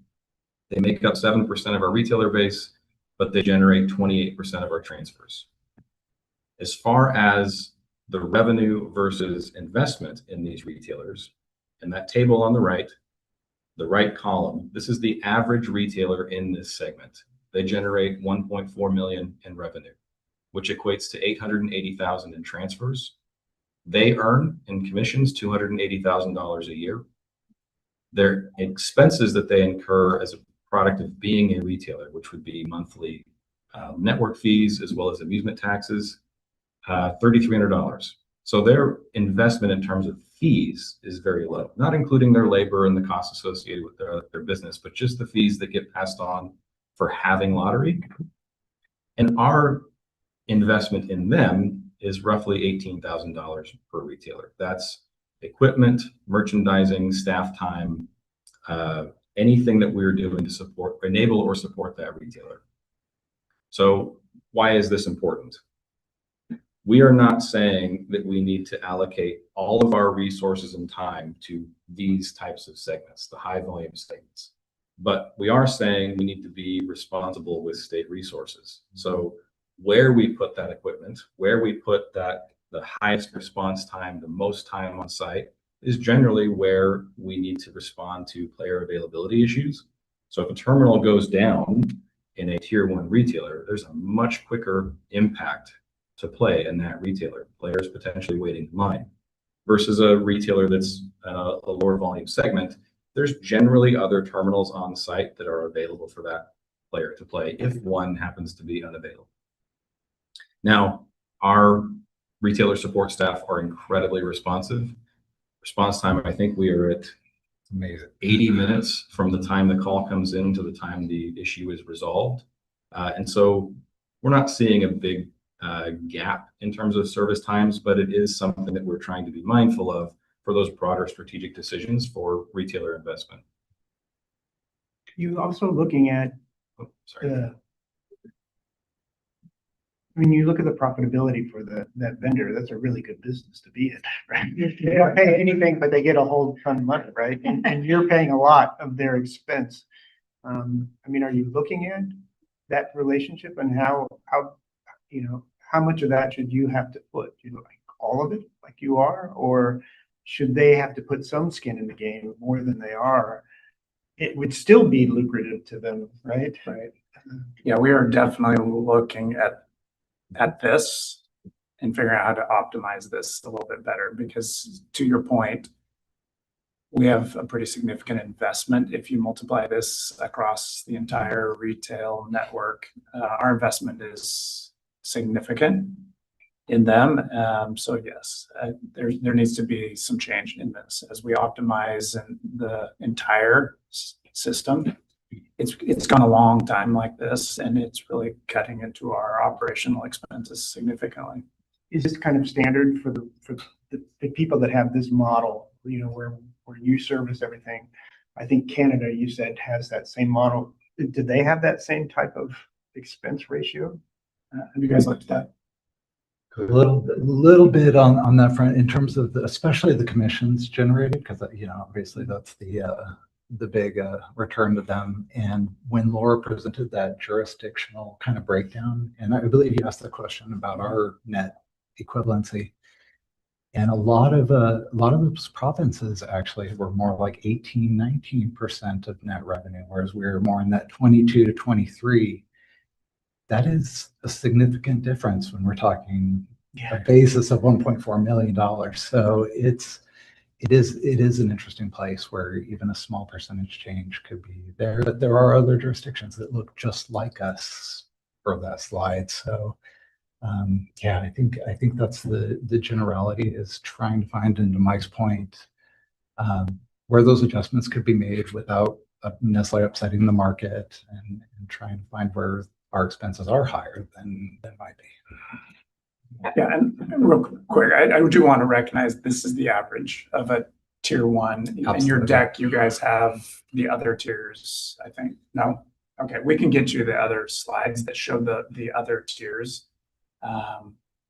so you can understand the average for different business models. So one of the things that, we try to do is make sure we're very consistent across the whole retail network and how we charge and how we assess all of this. And so trying to find that right evaluation and that right shared expense so that we don't harm a retail business that's out there in any way or make it more difficult for them is also part of the struggle. But that's where this is the first time we've ever had such a very clear picture of this at kind of these tiered levels that we can actually do the analysis and try to figure out a better approach. I appreciate all the data and the information. I mean, and unfortunately for you guys now, I'm thinking about it all and more. So kudos to you for that. But so with that, I'll just ask very broadly, is lottery engaged in the Governor's Prosperity Council as we talk about retailers and businesses? And is there anything to mention or look at that point in time? Because we're all talking about individual businesses, particularly as I look small towns and the geography of some of these tier ones versus not, it's going to be more impactful for a small community to lose one of these businesses than others. So yeah, no, we were not invited to participate, nor have we been interviewed. So thank you. Can you remind me, are there 3 or 4 tiers? Oh, actually 8 tiers total. Absolutely. 8 tiers, okay. Those with video lottery essentially, and those without. To Mike's point, we are looking at the outlier top performers on this. Okay. And can you kind of tell when someone comes into the market who's going to make it tier 1, like who you get? No, great question, and it's one for the most part, new retailers. It's oftentimes you do want to see some time kind of play out, but supporting population will definitely play in. Format definitely does. There are limited menu retailers, maybe the little small venues that are in a strip mall, tend to do very, very well. Populate a lot of our tier 1, tier 2. A very funny trend came out with these tierings. If you walk into a location and you see 6 video lottery terminals, it's mostly a tier 1.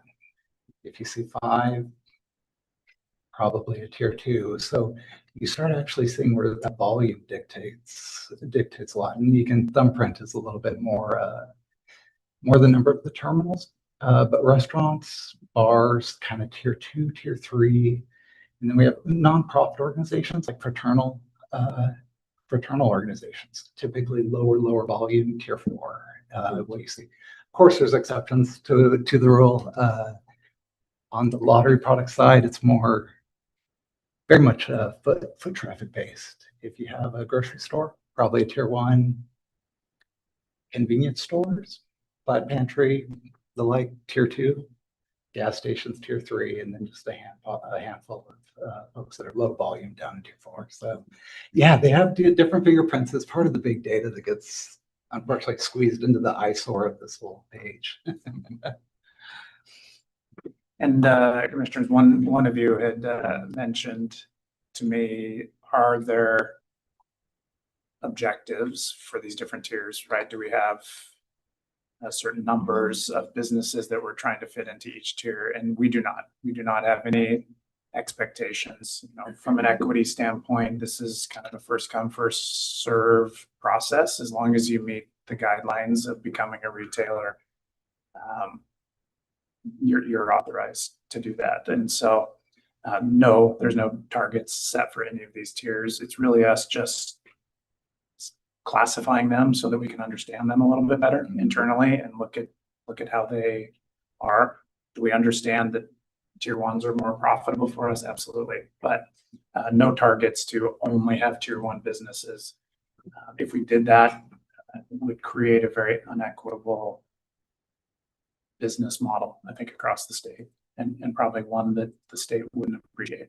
So, all right, home stretch. So this is just looking at all 8 of those segments together. Zoom in just a little bit. So just focusing on the 2 metrics that were on the left side of that first slide, we're looking at the average transfer, right below the label. So on prem tier 1s, we just looked at 880,000 in transfers. And then the two bars are comparing the percentage of transfers to the percentage of retailers statewide. So you can see if the green bar surpasses the gray bar, they are overperforming for their segment. Tier 1, like we just talked about, 28% of transfers, only 7% of the retailer base. You see overperformance continue with on-premise Tier 2.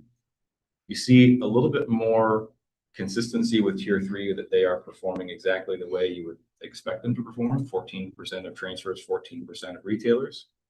And as you go down to lower volumes, you start to see that story kind of change, where you've got a higher volume of retailers relative to the percentage of transfers. And off-premise, grocery stores, convenience stores, gas stations, you see that story continue because their volume is lower. Going down to off-premise Tier 3, off-premise Tier 4, that are 33% of our retailer base, but make up less than 4% of our total transfers. So when we talk about, and Director Wells said this a couple times, finding balance in everything that we're doing, it's rooted in our mission statement, it's rooted in financial decisions, support decisions, staffing decisions. It's trying to find that balance between staying current, modern, driving revenue, but also being responsible with those resources. So this is just a way for us to have a good sense of where those resources are going and making sure that we're not alienating retailers. We're providing that positive customer support experience or retailer support experience, but also not over investing to a level that's irresponsible. Okay, just to close out, just a reminder of what the key takeaways were for this section. Common theme, cost containment, considering revenue growth is limited, trying to focus within, finding opportunities to save or find efficiencies. I think the introduction of some of these new technologies are allowing us to have better access to data, uncovering new insights to find ways to become more efficient. So as Mike said, we're at the peak of this transition, and I think we're going to start seeing even more opportunities for efficiencies in the near future. Certainly optimistic that we're going to continue to see some success. And then shortly after this presentation, I think you're going to be able to see the connections between what Laura and we have presented on the strategy insights and how that's connecting directly to our strategic plan. So, other questions? No, that was very good. I really enjoyed both presentations. They're very insightful. I mean, I don't think we've had that level of analysis in the past. No, that this is the very deep. Obviously, we give you an abridged version of this. I think you've been provided the full version of both of these decks. They are very, there's a lot of stats. There's a lot of depth to them that we can certainly talk about it if you guys ever have additional questions. But, you know, this is what we as an executive leadership team felt like we needed to have very good cross-reference, double-checked stats to help drive our future strategy, to ensure that we're all talking off the same page, right? That we're not looking at just, that's the way we've always done it, so that's the way we're going to continue to do it. So this was really that, as I've said to you guys for a while, kind of that back to the basics. Let's understand the business inside and out, so we can make really informed strategic decisions, data-driven decisions in the future. And so I think for me, this is that first time that I've really felt like, okay, now we have the ability to take action on some of these things, because we know for sure what's happening. I appreciate all the data and all the, I mean, and the value. And so thinking about, and remind me, Mike, I don't remember if we've had this conversation, but just looking at the non-economic value that lottery brings to Oregonians, is that incorporated in some of the discussions that you guys are having? Because all this was the economic data, and I get a business sense, you got to have that. But then there is always that intrinsic value that Oregon Lottery provides to Oregonians. Is that part of that calculation at all that you guys are having conversations about? Yeah, it's definitely something we discuss. I think there's some slides probably in what Laura presented, so her full deck, that probably touch on that a little bit more. But we don't focus on that. Obviously, I share a lot of that community outreach stuff that we do, the responsible gaming work that we also provide, the funding to those, the benefits to state parks and Veterans Affairs and all of that. never lost on us what that is. Bonding, that's a huge part of the lottery that doesn't get talked about as much, but that we definitely support. So, all of this that we're talking about, I think, is the foundation of all of those things that you're referring to. So, I think all of our goals here is how do we create more revenue for the state to fund all of those things, and it's looking internally first because we have very strict policy guidelines as to what we're allowed to offer. And so can we optimize internally all the things we've talked about today so we can do more of that?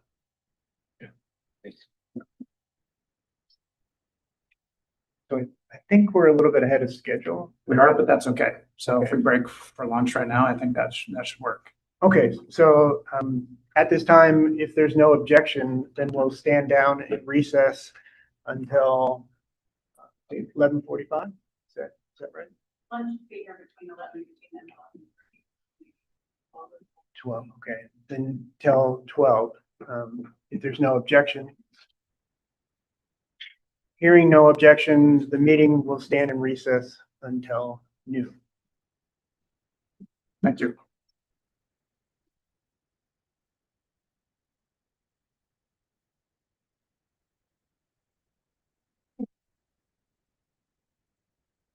Smile on his busy faces if you want all the data. We're not gonna talk about all the data. In my mind's eye, I was wanting to see a heat map of where all the tier ones are. Oh, sure. And my assumption is that everybody's concentrated on the applicant. But I want to look at. Unfortunately. I think so. Let me find out. Hey, Alex. Alex, question. Regarding the tiers.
I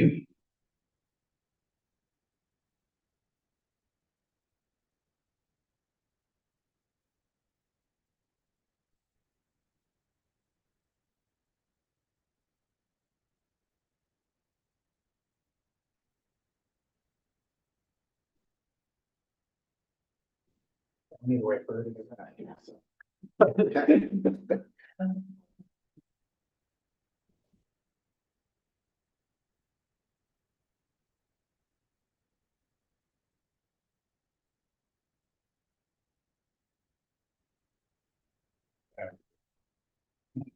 Wake up, no more nap. You have it.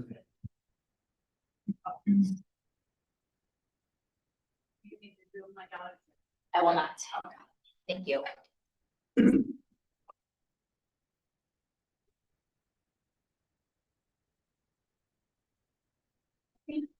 Right. So the meeting will come back to order. We'll move on to the next item on the agenda. Thank you, Chair. I am going to pass this over to Deputy Director Calandreo, who's going to walk you through this afternoon. You guys, I think, have heard from me enough. What we have asked is for her to just kind of introduce our FY26 strategy and cover some of that information. And then we're going to pass it off to each of our assistant directors to just give you a little bit additional detail of their departments, both what's happened in FY26 and looking forward to FY27.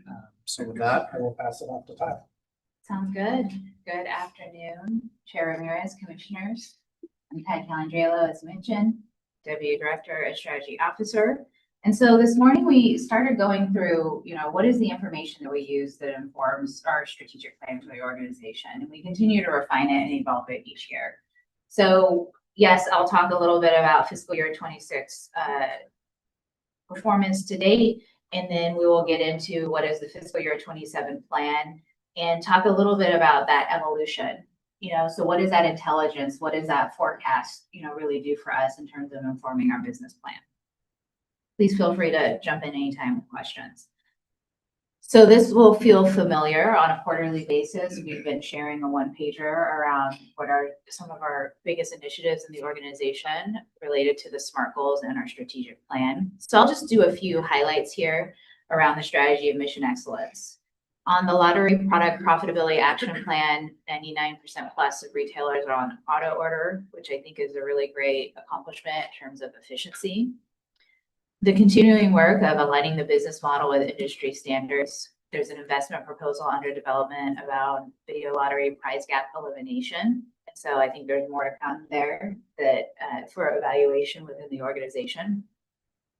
In terms of delivering the third year of the IT strategic plan, 91% of projects on track. Thought that was noteworthy. And then the year one of the organizational development strategic plan workshops complete for 99% of leaders at the conclusion of Q3. So that's strong performance. And the second year of the DEIB strategic plan delivery, language accessibility campaign is in progress. The year one of the Lottery Community Sentiment Action Plan, last but not least, the World Lottery Association's highest level of certification for responsible gambling and safe play program was a major accomplishment for the quarter. Can you remind me again, the video lottery prize gap, what that is? Yes. Yeah, so currently on video lottery, there's a gap between prizes between $600 and $1,500. So we're working to identify if that presents one, can we close that gap and not significantly negatively impact the lottery from an operation standpoint, right? Because those are all claimable prizes with player services. But looking at what opportunity that presents to potentially introduce new games that can drive excitement into the video lottery space by leveraging that gap that currently exists, that $900 gap, where there's still significant wins to, at least for me, it would be a significant win, right? Not that I play, but it would be a significant win that players today can't play. So maybe we could potentially introduce a game that closes that gap, but provides new opportunities for them to play in a way they haven't been playing in the past. Okay. And then this you're also familiar with, it's just a reminder and a look back at what are the three components of mission excellence that these SMART goals map against, master the fundamentals, address deferred maintenance, and continuous improvement.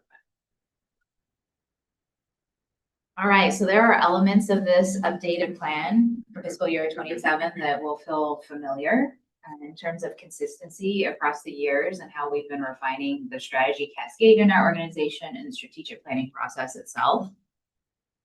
So our approach remains very aligned with the last few years. We'll talk about what the actual update to the strategy is, the associated goals, the roadmap that's necessary to get there, and the resources, and then how we'll measure plan performance, which has engagement, ongoing engagement with the commission throughout the year.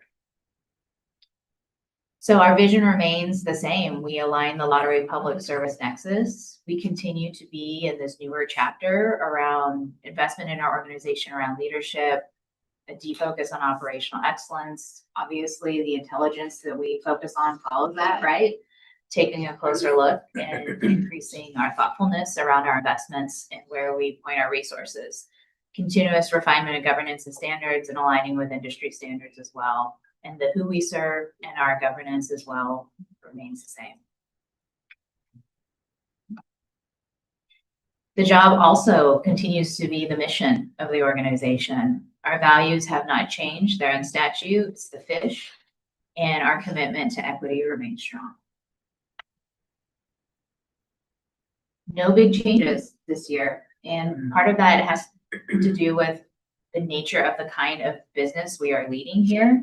And being able to think about the likely and impactful events outside of lottery's control. So they're very consistent year to year in terms of us thinking about risk management and what are the strategic moves and sequences we think we need to make in order to help this organization succeed against its mission. No big changes this year as well too on the SWOT, our internal look and things external to lottery that tie to the PESTEL. Do you not see the predictive markets being a threat at all? I didn't see it mentioned anywhere. And that's new from last year, right? Just curious what your thoughts are on that. Dave? Well, I would just say that it's a nascent potential competitive threat from an analytical perspective, but I don't think that we know enough yet about it and its impact to our organization to be making specific steps against, like taking specific actions to, curb what those risks might be. So for us, I would say we're paying attention and doing the research, and that eventually it might come to a point where we're recognizing it because we know a little bit more about it.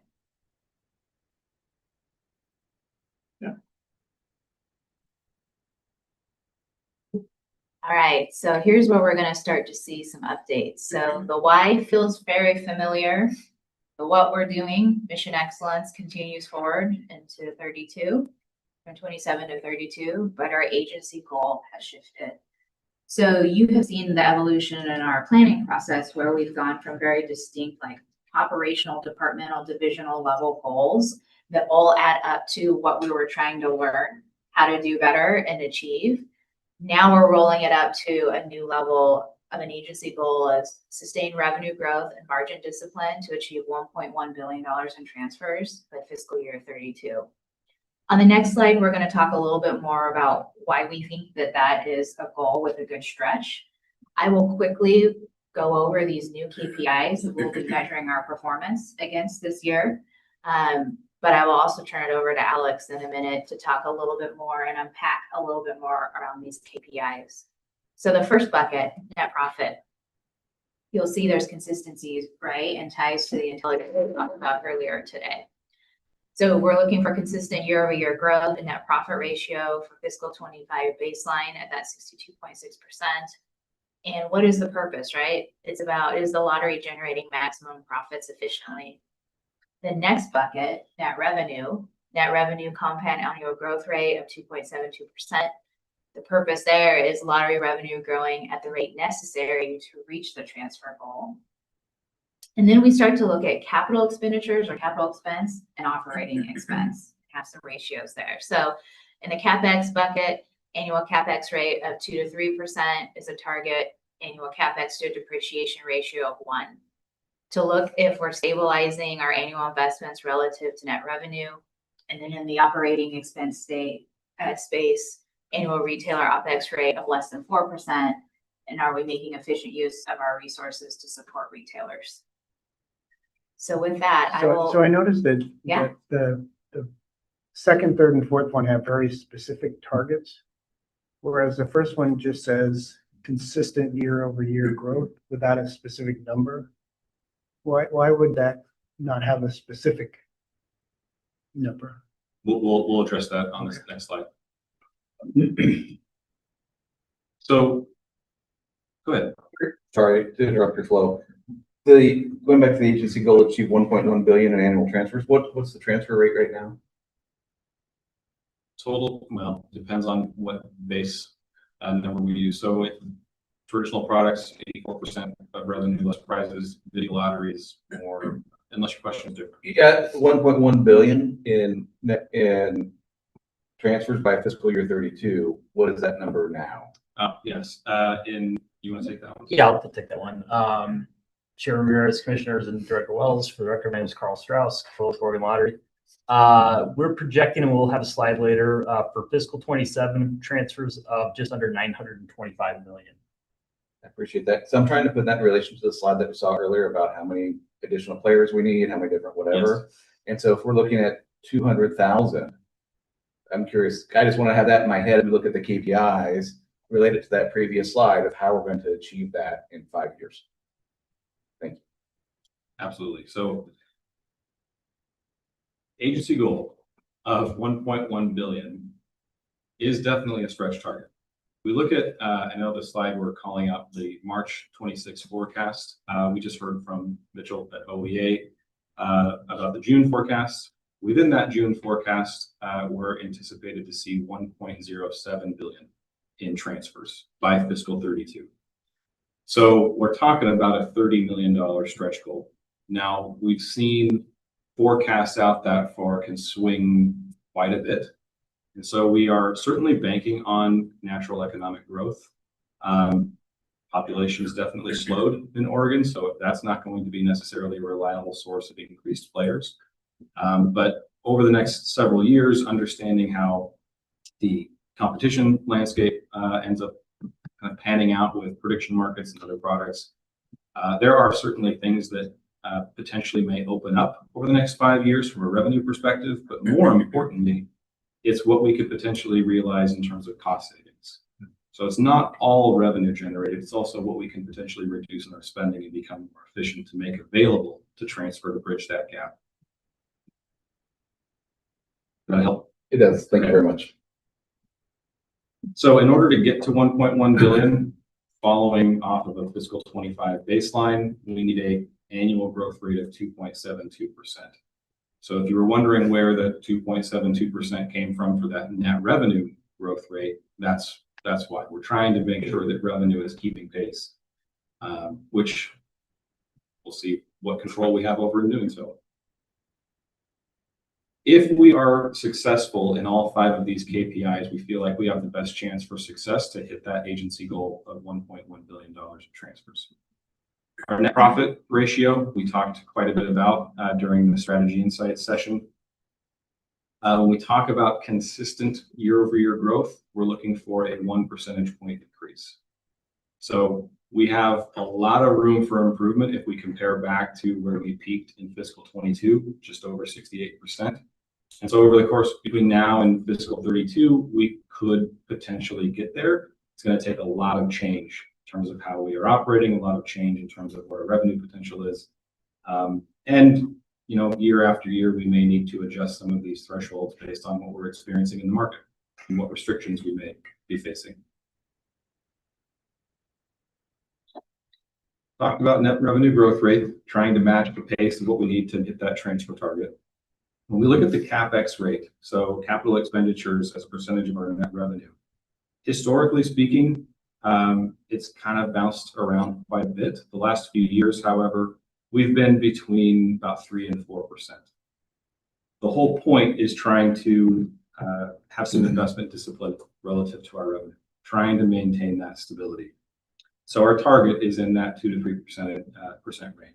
Now that pairs very well with the next CapEx KPI of a capital expenditures to depreciation ratio, essentially measuring are we maintaining balance with our investment and our consumption of those capital assets. So we want to be as close to 1 as we possibly can. We're not going to be able to maintain 1 every single year because we're going to have some ebbs and flows in those capital investments. But that's our target. Try to be as predictable as possible relative to the revenue that we're generating. And lastly, the retailer operating expense rate of less than 4%. We talked a lot about our major cost drivers, the retailer tiers in the strategy insight section. This is where we're looking at the revenue generated by our retailers and the costs associated with enabling and supporting our retailers. So the question that we ask ourselves is, does this cost exist because we have retailers or because we operate a lottery at all? So a gaming system expense, not a retailer cost. Buying a video lottery terminal, that's a retailer cost. The labor cost associated with supporting retailers for our contact center, our field service technicians, those costs are definitely associated with this. But it's not all of our administrative expenses.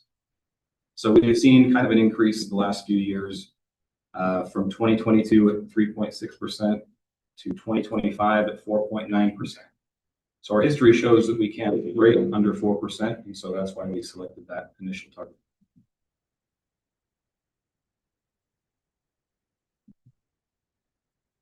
Do you have a question? Always. I'm trying to understand if you could help me in with my simple brain. So looking at number 2, the CapEx, annual CapEx rate of 2 to 3%. Looking at the definition, the capital expenditures are going up because of inflation and everything else.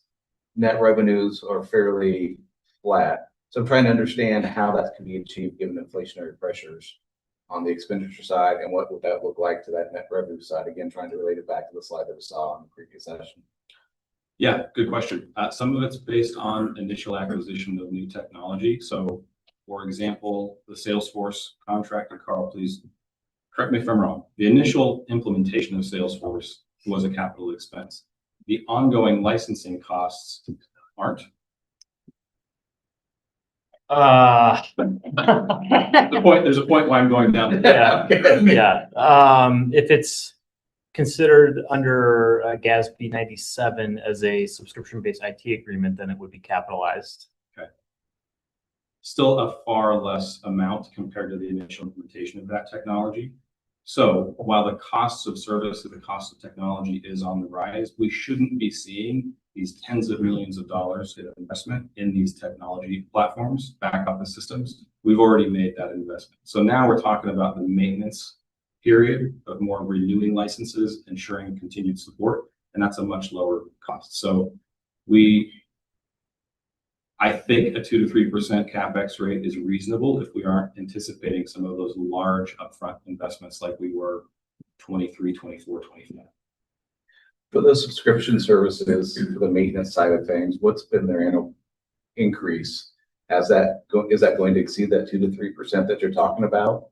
What is historically what they have, given the mergers and acquisitions and everything going out there in the larger, broader scope, things that obviously we don't have control over, but has that exceeded that 2 to 3%? So is there a way that you're looking to try to buy down those annual subscription rates? Or again, I know we're using the number of licenses, all those kinds of things.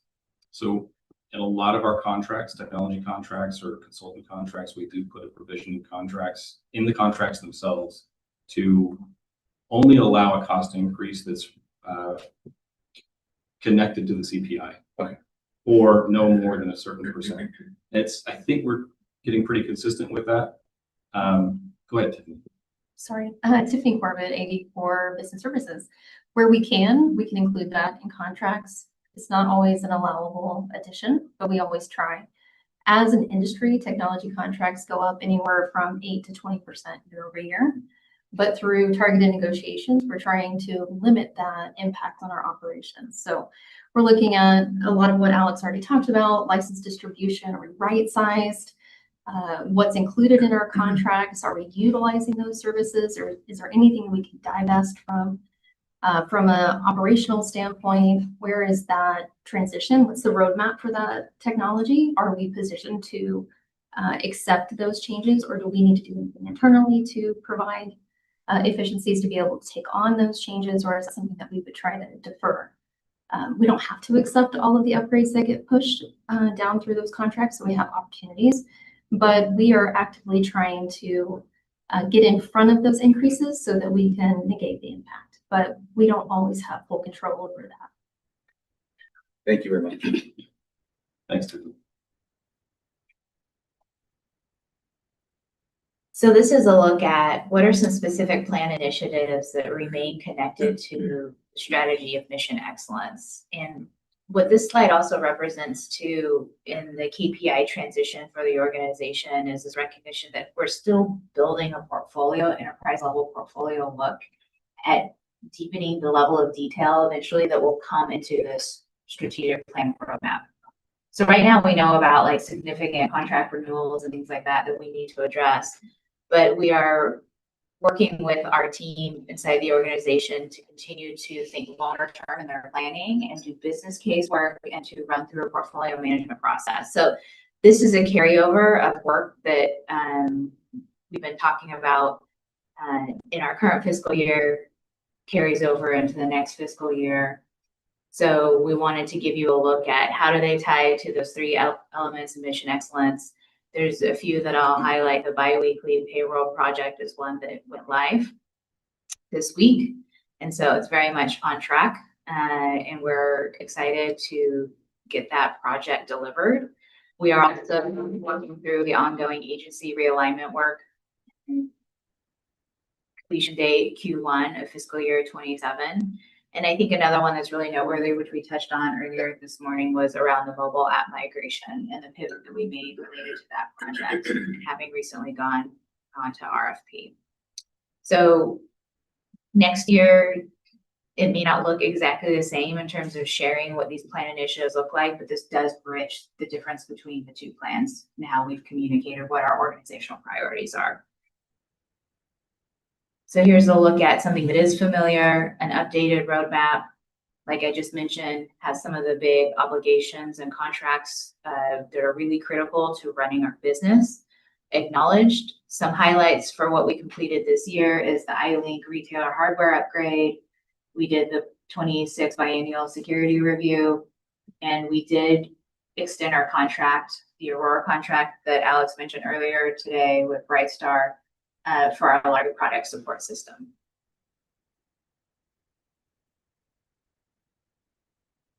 No changes here from last year's plan to this one in terms of allocation of resources. However, we did summarize it more this year because we're in that transition year. So we have the lane focused on the agency goal and supporting KPIs. What are our considerations around the financial, human, and technological resourcing that we plan to provide? And as the slide before has explained for in last year's plan and this year's plan, right? A lot of it is self-funded, and it's about managing the organization as efficiently as possible in order to make these new initiatives and new ways of leading the business possible, make it happen, bring it to life. So then there's the other lane there of the planned fiscal year 27 initiatives, which we just talked a little bit about a few of those.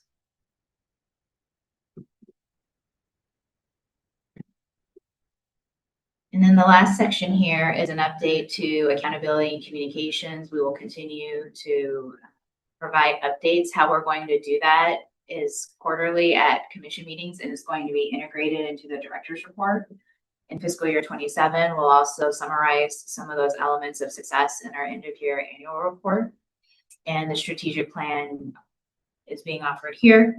And it'll also, the meeting, of course, and the recording and all that will be on the commission site, and the plan will also be posted there.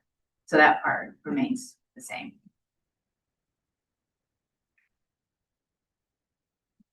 Any other questions or comments about the chat plan? No. All right, thank you. So with that, we are going to transition into strategy performance for 26 strategic plan highlights by AD divisions. So I'll hand it over to CJ first, and I'll just make that point again. So this is about us showing the strategy cascade, right? So intelligence, performance plan. Now we're talking about at a more detailed level what's happening within divisions. Yeah, Chair Ramirez, Commissioners, Director Wells, for the record, CJ Green, Assistant Director of Operations, also the first time I've said that, so. We're gonna talk a bit about operations. We are gonna talk a bit about how we did in FY '26. From a strategy standpoint, it's gonna be more generalized. I'm gonna give you an overview, a summary of what the strategy was, what the purpose of the strategy was, a little bit of background on why that was what it was. And then we'll jump into FY '27, which I will show you a strategy. I will show you how we're gonna cascade our strategy, and then I'll share a bit about some of the KPIs that we're talking through right now and we'll be executing as we move forward. Before I get there though, just a quick summary, just give you a bit about context on operations. So when we jump into the next slide, it'll be part of the summary is the organization is actually new. So I started in January of last year. The organization came together a few months later, which was a conglomeration of the product and marketing division with the gaming operations division. So a unique opportunity to look at how we actually drive our revenue generating arm of the business from product ideation all the way through commercialization, retail operations. So there's 10 departments in the operations team right now, some of which you guys routinely hear from, like the product teams, video lottery, traditional lottery, sports. You also hear from responsible gaming quite a bit, but there's also digital marketing in there, fleet facilities distribution, video support, retail channel, field service, and call center. So really thinking about things literally through kind of, again, beginning of product ideation all the way through how we touch customers through our customer service and support and our retailers through customer service and support. And I'll say if the FY '27 budget is approved, we'll be about 29% of the budget minus the gaming network charges. Year over year, it's a 4.4% reduction. The only asterisk I will have on the 4.4% is this year we are also including partnership dollars in our budget that were not there before. I just want to give my team credit. We did a great job scrubbing the budget. We just had a few dollars added in as well. And then if you add the gaming network on there, which is, so think about capital expenditures. We're not all of them, but we are the majority of them. Game vendor charges, ticket printing and ticket shipping, we're actually about 43%, just to give you guys full transparency on what we are from a budgetary standpoint. Year over year, that's about an 8% reduction. So moving into FY '26, I mentioned that it was a bringing together of two distinct divisions under a new leader. And I'll say it's like having somebody come in from the outside, which is myself. So I didn't have a ton of background on the lottery, a ton of background in operations. So it's really about a learning experience between the two of us and trying to figure out how we set up the strategy, how they understand how I work, how I understand how they work. The goal of it was to build a high-performing team that was really focused on execution and really focused on how we become more KPI-driven and deliver evidence-based solutions, right? And then the underpinning of everything that I do is about how we do it as one team. Not individual departments, but how we do it as one team. You'll see that thread pulled as we kind of go through the next three sections, the next three categories, which not our distinct strategy, but the main themes of our strategy are about integration, execution, and data-driven evolution. So integration is really about who we are as a team, right? So the team, again, bringing things together from a process excellence standpoint, really looking at how we drive process excellence as a coordinated single team, as opposed to cross-divisional operations, right? So the product teams in the past would hand off to the operations team, and then the operations team would take that through retail. Now we have an opportunity to actually work together as a whole unit. So really focusing on how we can evolve that culture and that mindset, and then really just how do we further embed responsible gaming in everything. The execution was really about what we did, right? So really trying to think about things through the operational and the product side, again, through this single team view. So when we're thinking about product, how do you think about product, not just through the product development and we have this new thing and we're going to go with marketing and we're going to launch this new thing. Well, that has to happen through the internal operations team here, the retail operations team in the field. So really trying to, again, think about things holistically through a portfolio view. And then I lead into the portfolio view, really looking at our work through a portfolio management standpoint. So if I hone in on products and continuing products, it's about not thinking about product by product, but thinking about things through the lens of when we're introducing a product, where does that sit in the broader portfolio? So if we're introducing a new video lottery terminal, as an example, or content, how does that sit within that terminal and content, but how does it sit in the broader video lottery ecosystem? And then how does that sit in the broader product ecosystem? Because really we're about driving revenue for the lottery, which then drives revenue for the state. We're not about driving revenue for one scratch ticket. And then data-driven evolution is really about how we did our work. So really focusing in on, and I'll be honest, like the team learning and me learning, but mostly the team learning, like how I view performance management from a business standpoint, not an individual standpoint, but from a business standpoint, how I want to drive performance, really trying to work on our mastery of KPIs.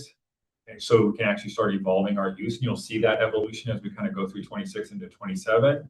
And then really just starting to, Alex will appreciate this, really starting to ground ourselves in everything we do around the financial sustainability of what we're doing for this organization so that we can continue to transfer revenue to the state long term. We had a lot of deliverables. I won't go through all of these. Mike did mention, or I'm sorry, Ty did mention WLE certification. I'm going to mention that again because it's actually a very big recognition for us, and it continues to show the state of Oregon being a leader in responsible gaming and safer play. It's a huge accomplishment. Ty mentioned the scratch and ticket auto ordering. I wasn't going to mention it, but I will just because our numbers differ. But I'll tell you why they differ. Ty's numbers was 99% of our retailers. This is 98% of our scratch tickets in total. And the big gap that we have for the retailers and our tickets is we don't have our couriers on this yet. And auto ordering allows us to get a much better understanding of inventory because it actually has the retailers have the inventory based on their usage, not their desire or their want, which allows us to actually better understand the performance of our game. So it's really important. A couple things on the operational services side. So we deployed a Spanish language option in our call center right now. And the benefits of that are actually trifold. One is from a consumer experience standpoint, they now have the option to choose Spanish as their main, if Spanish is their main language, they can choose that option and speak to one of our representatives instead of going through a third-party language line, which creates a better customer experience for them. It also creates a much shorter call, like 5-fold shorter, because you're not having a translation midstream between there. And then for us, it actually is driving operational efficiency. We actually save money. And then just a nod to sustainability. We've actually already achieved our FY29 energy use index that's identified at HB 3409. We achieved that this fiscal year. That's all I'll touch on. So for KPI standpoint in FY26, I am not going to go through all of these. Don't worry about that. But I will hit on a few of them because a few of these will run the theme that was discussed during the Bossy presentation and Ty's presentation earlier.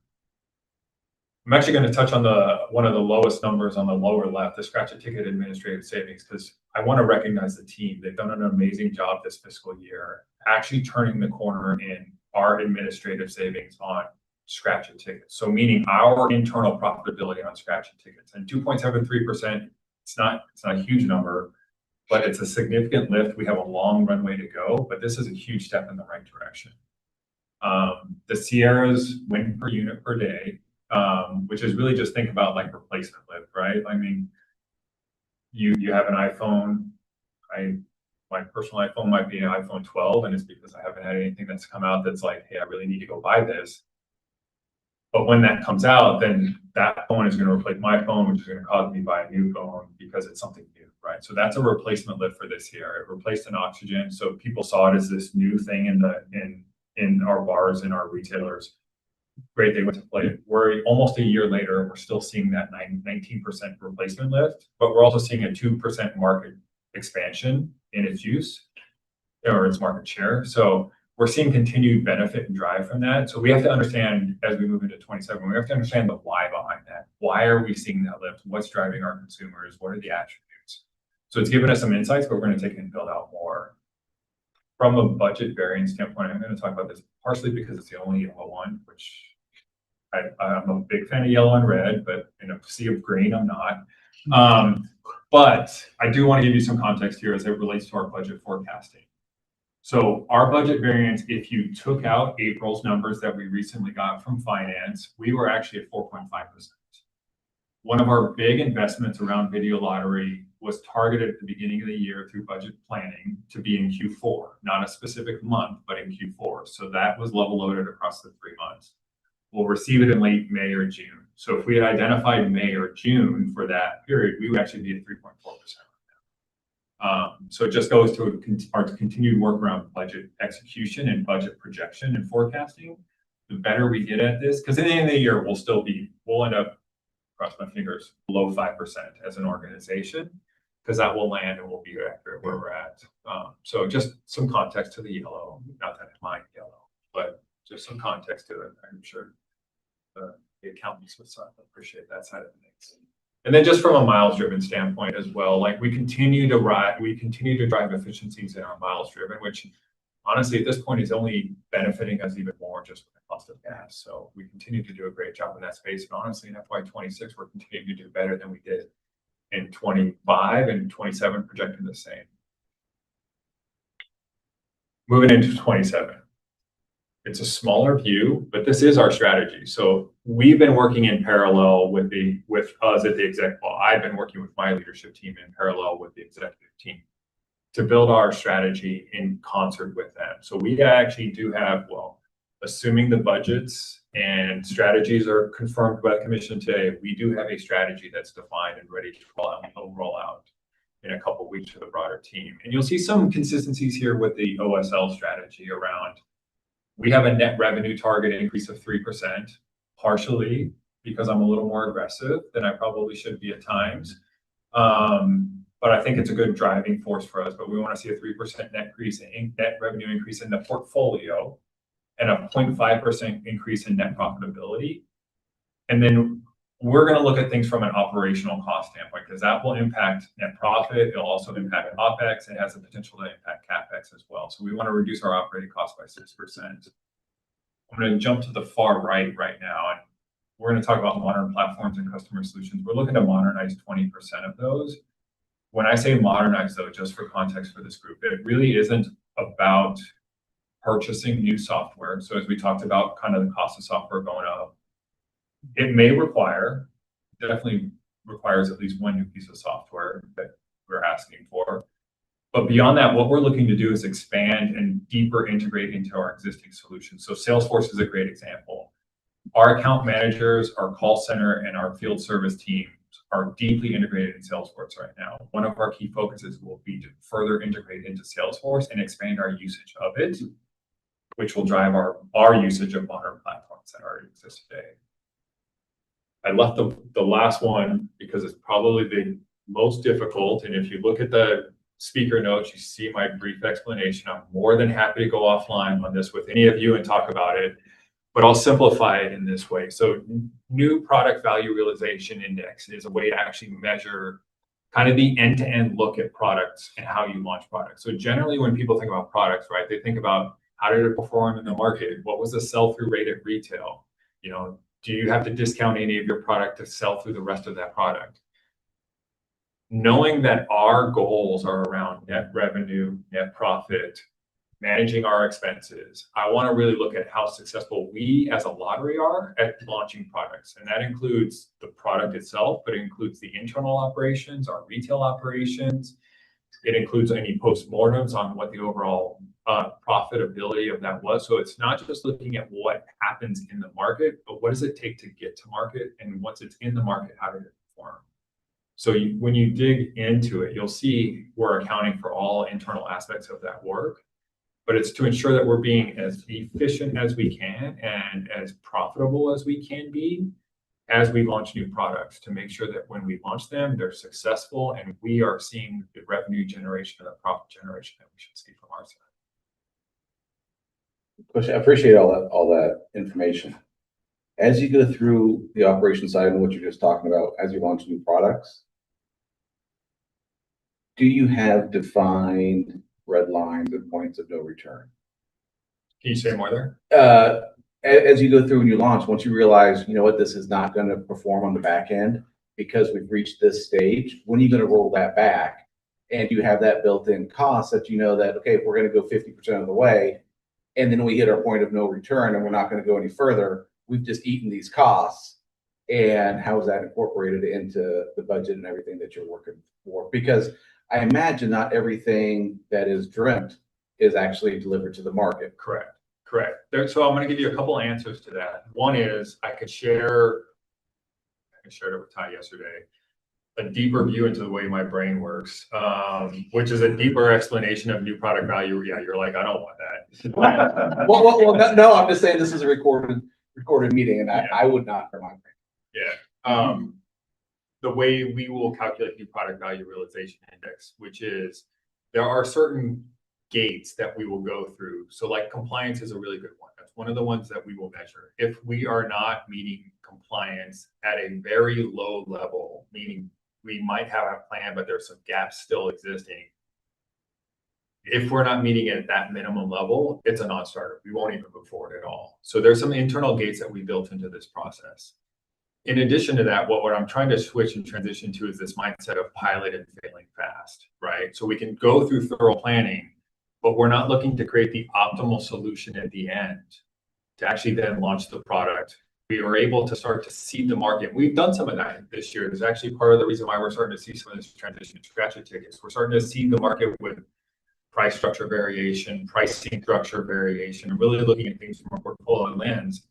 And the idea was to put it out in the market and just try it in small sectors. And if it was successful, we would continue it. And if it wasn't successful, we would just, to your point, we would draw the red line, we would close it and take the learnings from it because it's still a success. We have learned some work, learned through that process, but we haven't necessarily just continued with the work because, well, we spent 9 months planning out the product launch, so we're just going to launch it. So it's actually twofold. The way that we will manage new products will include some clear gates that will tell us whether we will progress with that product or not. And then there's also where we have new ideas where we will pilot. And if it's successful, we'll continue that pilot. But if it's not successful through our specific milestone gate checks, if it's not, then we will cancel that project and we will just not proceed at all. Does that answer your question? It does. Thank you very much. So beyond our strategy rollout for operations, we actually have a very concerted effort in making sure every individual in the team understands what their role is in not just achieving the operation strategy, but OSL strategy. So part of the work that we're doing is a very concerted and standardized rollout of our strategy cascade down to our different departments. We've simplified the strategy cascade for departments because it's important that folks understand, if I work in the call center, how am I supporting OSL strategy around net profit, right? Because I'm here helping people solve their problems, which is a critical part of what we do, and it drives net revenue, but that line isn't always tied together with folks. So we've simplified it. So each pillar of the operation strategy, every department will identify an objective and a key outcome. They'll identify those. They'll identify some of the key KPIs that they will be tracking. They'll identify some of the risks and challenges so that everyone on their team recognizes that we know that there are risks and challenges to what we're trying to accomplish this year. And here's what we've identified. And we're going to take that. We've standardized our communication. We've standardized our rollout. And in addition to that, we standardize how we're going to measure our performance internally within our organization on a quarterly basis to quarterly business reviews that will be shared with our department teams. So they will have a full understanding of how we're progressing quarter over quarter. And then finally, the last slide for me is just a bit on our KPIs and key deliverables. I'm going to start on the KPIs just because you've seen the bulk of these already on the previous strategy slide. And then budget variance, I'm just tightening up our budget targets to 8% this coming fiscal year. On the key deliverable side, a couple of them you saw on previous slide that Ty rolled out for the broader strategy. So mobile app migration and Powerball Double Play, that's also on there. The middle two are more operational projects that need to happen to support our overall operating efficiency as an organization. So the Lumen project, switching from copper to broadband network, and our warehouse modernization, which will actually drive efficiencies internally, but also lower costs. And then the top two are more team related, right? So we're building out on our team 5-year strategies to ensure that we have a plan and a portfolio plan to achieve the Oregon Lottery 5-year strategy. So we're taking a longer view at this, and then the realignment activation. So it's a critical shift for everybody in the organization. So just making sure that we keep that as our main priority as we're going into the first quarter and second quarter post activation. Questions? Okay. Hand it over to Justin.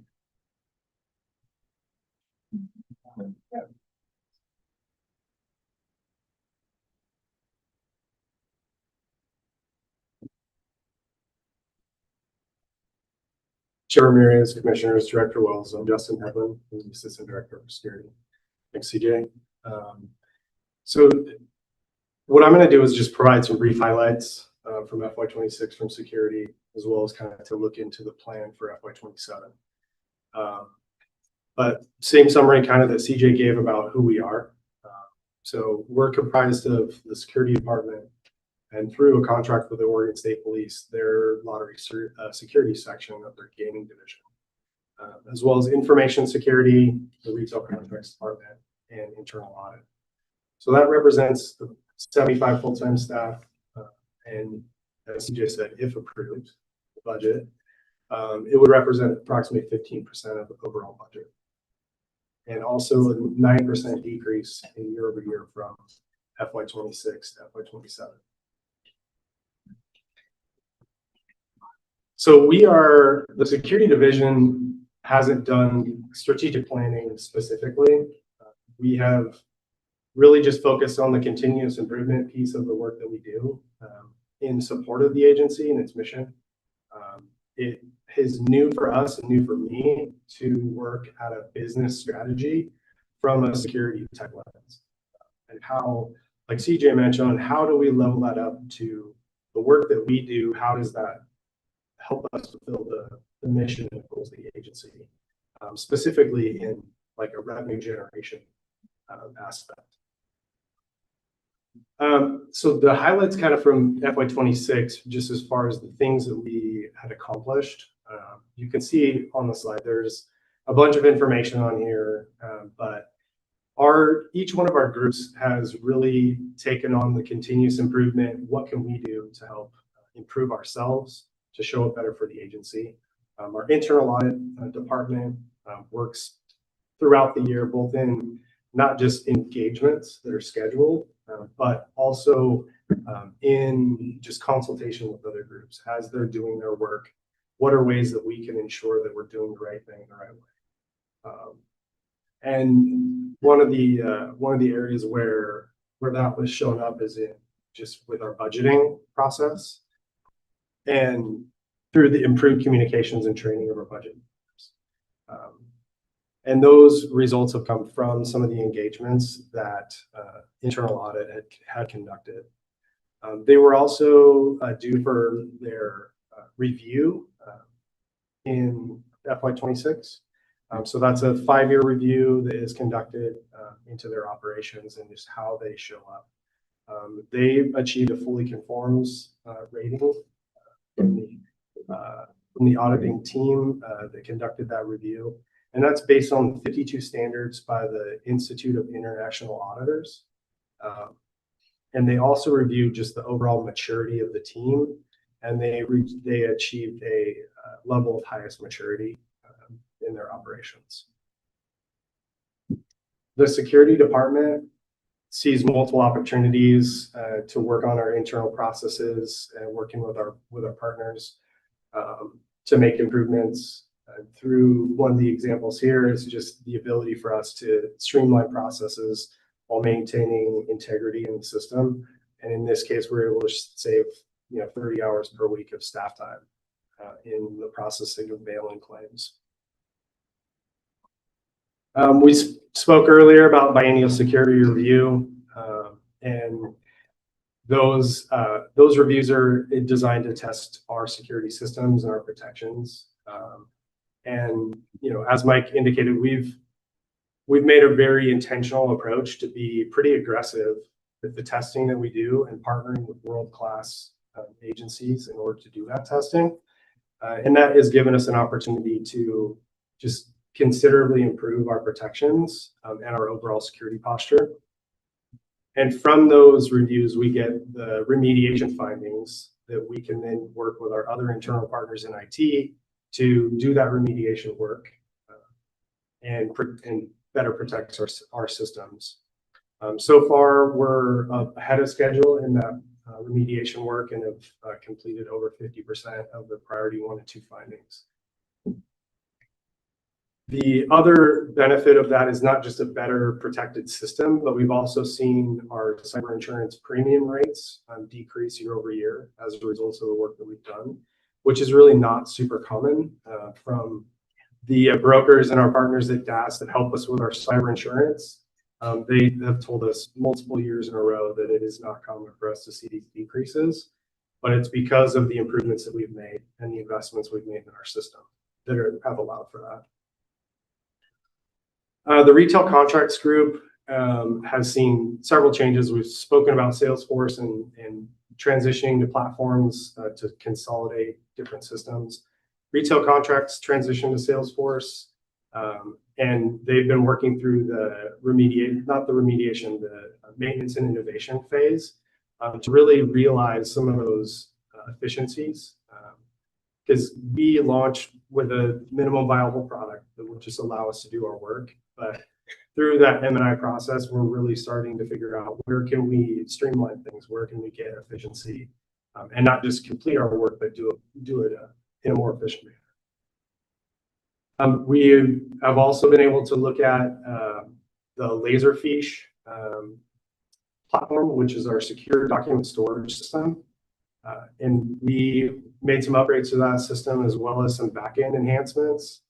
And then we sent some of our subject matter experts to training specific to Laserfiche and the new features of the system. And we've been able to find multiple ways that we can improve and streamline our processes. And this was one example of moving to a fully paperless workflow. And it's greatly reduced our need to duplicate work by re-entering information from one system into another, and also just creates more accuracy and better efficiency. And not everything that we do in security is something that we find as an area that we can improve on. Some things are just are external to us, and it's just improvements and changes that need to be made.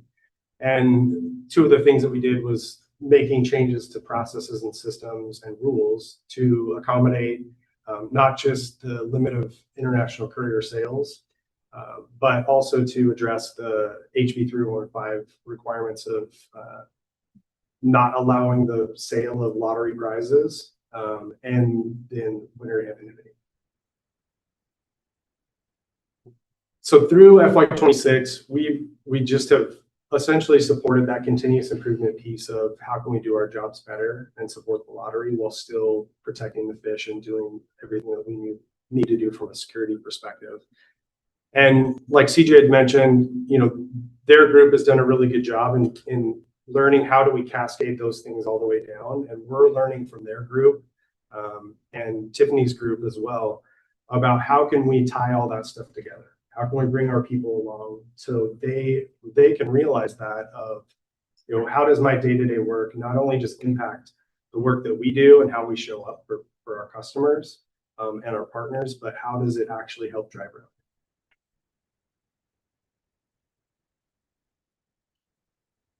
And so that takes us to FY27, and we're going to be working through that strategic planning phase within the first part of this fiscal year. And the information security team is new to the security division. It came to us during kind of the realignment of some of the teams when we changed the executive team structure. So they came to us with a little bit more experience with strategic planning in general. And we have been leveraging that, and they've been working on their strategic plan. And we're hoping to have that completed by the end of the first quarter. And they will then also be able to help the rest of the team kind of come alongside and help develop their strategies as well. Yeah. You can answer this now or later. I'm just curious because I've heard both a couple times now talking about particularly frontline staff and letting them know and understand how they help drive overall mission and profitability and those kind of things. My experience has always been the frontline staff, a lot of them don't care. They want the paycheck. But so much of what's been talked about, it is staff retention and keeping that experience onboarding because that's going to, again, increase productivity over time. Is that how, I'm just curious from these two different departments that you guys are talking about, is that an issue where you're finding frontline staff, just that message is not reaching them? They don't care about making that connection, and that you're trying to, and that there are different ways that you have to motivate them and entice them to hire, to retain and train and all those kind of things that you have to do in the HR space. Yeah, I think for me, and sorry, Justin, but I think for me, I don't ever think there's one answer, right? Especially in a situation that you're describing. I think there are, and I know there are quite a few frontline employees right now that as we share out our progress on our enterprise strategy, and as we share out our quarterly business reviews at the enterprise level, there's this desire to understand how are we influencing it, right? And I use the example of the call center as an example because the connection isn't always obvious to them, and it helps them build a better connection to the lottery and our mission and our vision and our goals. And then there are absolutely folks that are just, I mean, we're all here for a paycheck, right? So they're here to get paid, and whether they have that connection or not, it doesn't, it might not drive their day-to-day work.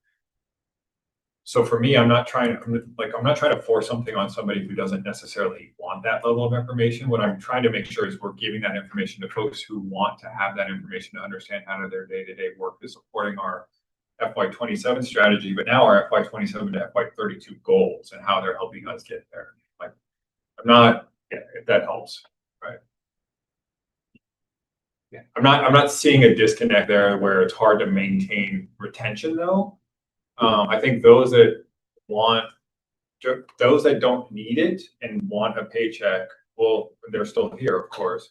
And then those that are looking for it are striving for it. They're working with their managers, asking the question about how their work connects. They're asking their senior manager how their work connects. I'm just trying to help bridge that gap for them. I don't know what you're saying.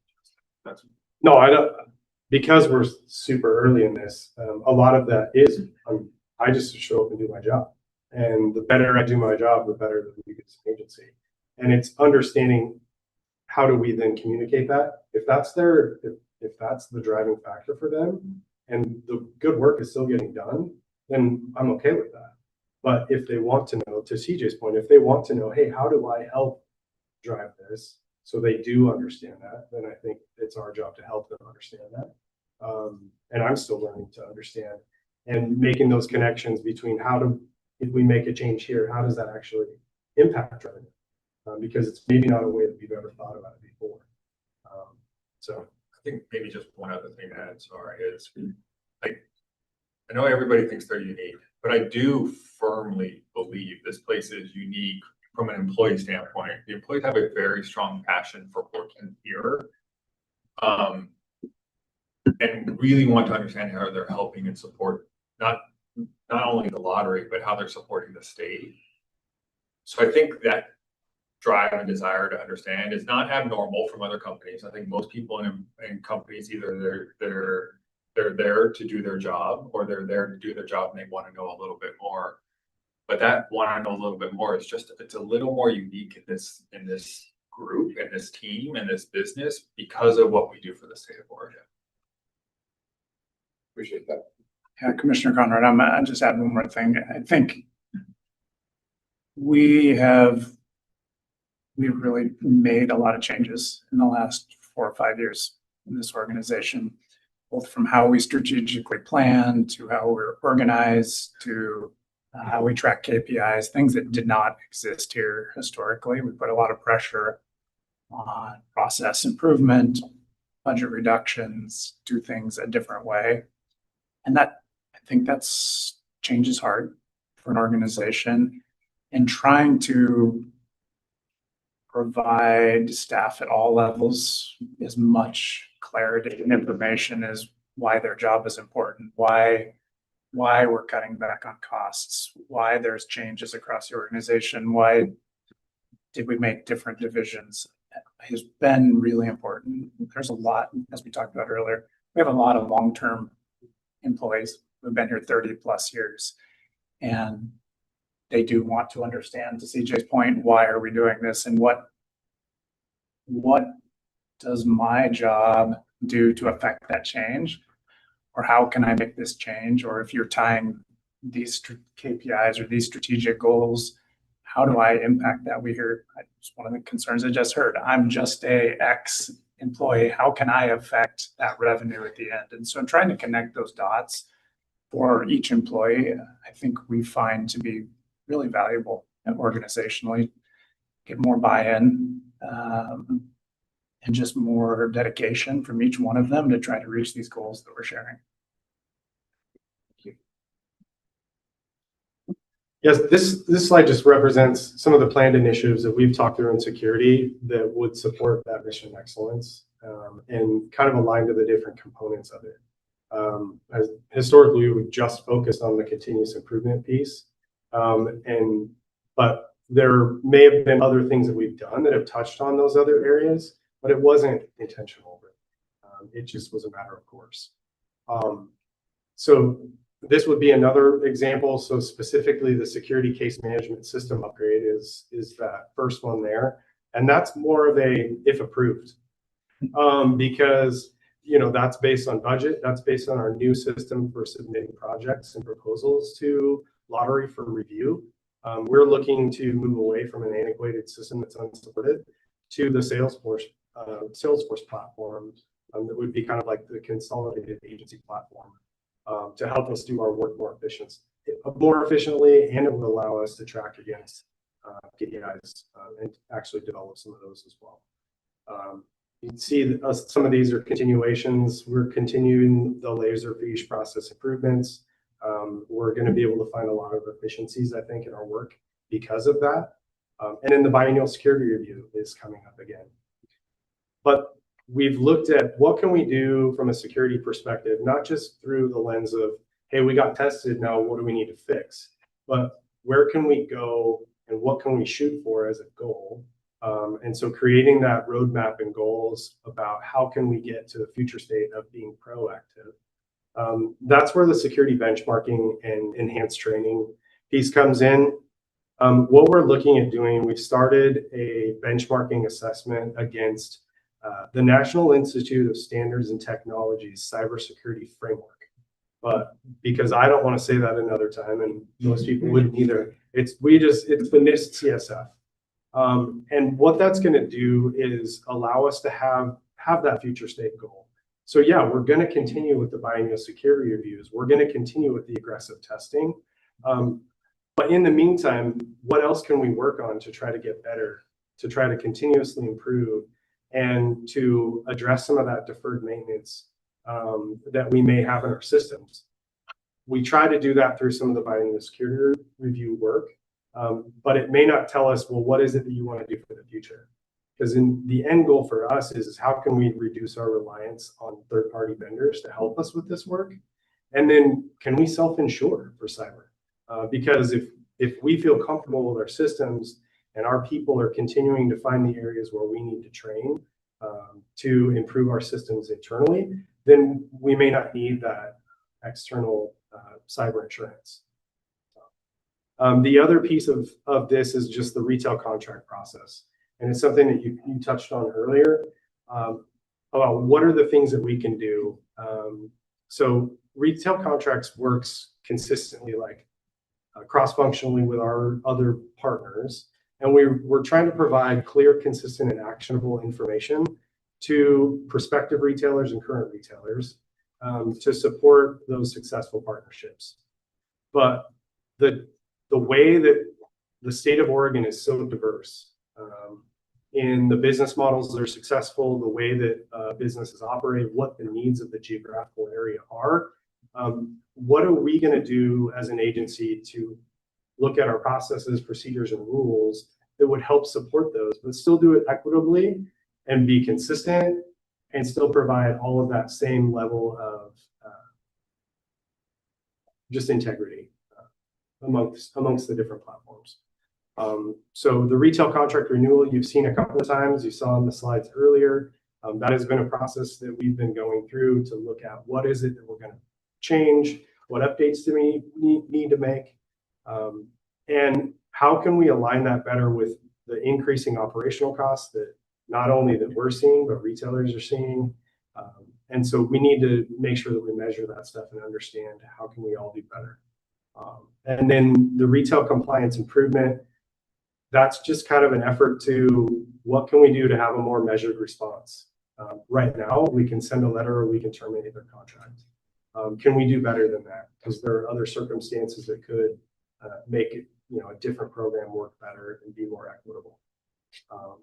And that's kind of the plan that we have so far, and we're going to continue to work on just the actual documentation of our strategy, developing those KPIs as we get a little bit further throughout the fiscal year. Thank you. Your turn. Okay. Chair Ramirez, Commissioners, Director Wells, for the record, my name is Tiffany Corbett. I'm the Assistant Director for Business Services. Today, I'll walk you through our FY26 performance and how that positions us for FY27. This includes some key accomplishments, but also focuses on where we're evolving strategically. So to tell you a little bit about the division, we are made up of 4 departments: Human Resources, Information Technology, Contracts and Procurement, and Finance and Accounting. Right now, we have approximately 124 full-time staff, not including vacancies. For the FY27 proposed budget, we make up about 56% of the operating budget. This request does include a 12% reduction when you remove the pass-through for gaming network charges. So this is the direct connection with our retailers. We receive that charge centrally and then charge out a portion of that expense. This was achieved through active cost management strategies focused on strategic investments, phasing out several consulting engagements, and a focused effort on contract negotiations that to date have yielded over $1.4 million in savings. For each of the 4 departments, our focus continues to be strengthening our foundational operations while shifting to a more strategic enterprise partnership role. Each department within the division has worked diligently to support the lottery's objectives. While we're still in the process of developing individual strategic plans for each department, we are collectively working towards establishing a solid foundation. We're setting standards for processes and operating procedures. We're working on major projects, and we're collectively streamlining operations. Within this slide and the next, I'll take you through a few examples of the progress we're making within each department. In HR, we remain focused on delivering those core services and stabilizing and modernizing our core processes. We're working on major initiatives such as the biweekly payroll transition and the realignment projects you've heard about already. Both of those efforts will be concluded in this current quarter or at the conclusion of the summer. We've completed strategic planning for areas like talent management and organizational development. These efforts focus on workforce readiness, career progression, and leadership alignment. Policy updates and training programs focus on safety as well as skill development and leadership tactics. Targeted leadership training concludes this month to fully implement the Leadership Institute pipeline framework that we've been working towards for the past 12 years. And we're also in the final year of the current DEIB strategic plan and are working on the next iteration. IT is focused on building a stronger operational and governance foundation. We've worked to strengthen our project portfolio management principles, and as a result have consistently delivered IT projects on time and within budget. By the end of June, we will have delivered 10 of the 12 outlined projects for the fiscal year. We are in the second year of application and network consolidation efforts. To date, we have yielded a reduction of 12 of the 186 applications we support, but that has yielded roughly $208,000 annually in reductions. We're also within sight of the finish line of the Lumen project for our network improvement efforts set to conclude in September. We continue to evolve our governance models for enterprise architecture, data, and asset management that have allowed us to decommission several legacy systems, improve connections between existing systems, and data transfers that set us up for a better future. This year, we're shifting towards a more strategic partnership model under the 3rd year of the current IT strategic plan to better position support models needed to introduce new technology solutions. Across these functions, work is centered on mastering the fundamentals, addressing operational gaps, and focusing on continuous improvement. The Contracts and Procurement Department has focused on maturing their processes and strengthening controls. We're focused on improving data management practices to ensure information is centrally managed, is available and transparent to contract administrators. This helps us not only better manage our contracted investments, but also establishes a strong foundation for standard processes. We are continuously refining our contract management standards and internal processes so that we are focused on a more strategic direction for procurement. The Finance Department has focused on improving financial discipline and accuracy across the agency. Tara will talk a little bit more in his slides, but we're working to enhance that budget and forecasting capability. This year, we saw a significant improvement in our budget development cycle, reducing our submission process from 3 days last year to 4 hours this year. And that review of submissions is a great improvement. We are actively working to reduce variances between budget and actuals each quarter, and we're seeing that change quarter over quarter. System and process improvements continue with core teams working in partnership with our vendor to refine workflows, create new functionality, and improve the overall user experience within the departments. And I know Carl will mention this, but I didn't want to glance over. We've made several refinements in our financial reporting. We've adjusted depreciation to better reflect usage of our equipment and improve the organization of our financial statements just in general. Moving into FY27, our teams will be working to complete division and department strategic plans. Our strategy for each is to shift from building foundations to optimizing and integrating. IT is the furthest along with finalized strategic plans that incorporate a number of key priorities. We're going to use the same approach for each of the divisions, departments, so I'll walk you through what that looks like. We'll be starting with strengthening data-driven decision-making to improve data quality, consistency, and accessibility that enables faster and more confident decisions across the enterprise. We're going to optimize for strategic vendor management to better balance external vendors with internal capabilities and focus on total cost of ownership and value delivery. We're also going to simplify and standardize operations to reduce system and process complexity while we work to improve security, efficiency, and sustainability. A big focus will be advancing our workforce strategy and talent priority to focus on workforce planning capabilities, like I mentioned before, but allow us to leverage internal talent more effectively and reduce reliance on external resources. And lastly, the plan is to evolve to a strategic partnership to create needed shift from reactive service delivery to a proactive, trusted business partner that helps shape enterprise outcomes, not just support them. As we work through division and department strategic planning in the next few months, we'll focus on support of the lottery strategic plan by developing meaningful KPIs and deliverables, but plan to complete the work by the end of the calendar year. At the division level, these priorities translate into broad, defined cross-functional objectives that focus on reducing cycle times, improving accuracy, consistency, transparency, integrating performance profiles and workforce planning, and develop leaders and internal capabilities.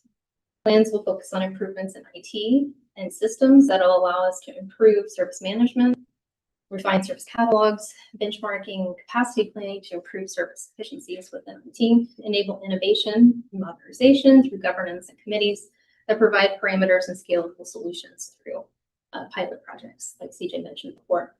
Workforce alignment will identify skill gaps, address workforce planning needs, and staff to meet demand. We're going to consolidate applications and service portfolios to optimize costs, strategically source suppliers, and improve resiliency over time. To maximize the benefit and long-term investments, we plan to include a focus on contracts and vendor relationship strategies that establish service standards, tie investments to key success indicators, and mature vendor portfolio monitoring. Optimizing our contract management practices creates stronger terms and conditions that will also allow us negotiation skills as a result of the team focus on fiscal responsibility. That didn't come out quite right, but overall, these objectives ensure that strategy is translated into measurable day-to-day execution with improved data accuracy. In summary, FY26 was about building and stabilizing our foundation, while FY27 is focused on optimizing, integrating, and creating strategic impact. Business services is well positioned to move towards that strategic enabler for the organization. Yes. In this context, with mature contract management, what is that? The Department for Contracts and Procurement has not had a central role in the past, and this effort will help not only improve how that should operate, but also provide opportunities for influence where there haven't been. So we haven't had a strong partnership between the department and the customers that we serve. So there's been maybe a misalignment in who's on first for certain activities. So for contract management, there are many opportunities to create value that we've been missing in the past. So we talked a lot about managing contracts effectively, where you know what's in those contracts, but you also have an understanding of the industry as well. So you can negotiate from a stronger standpoint with those vendors. You understand their influences so that you can also talk about opportunities within our organization and find a better balance between the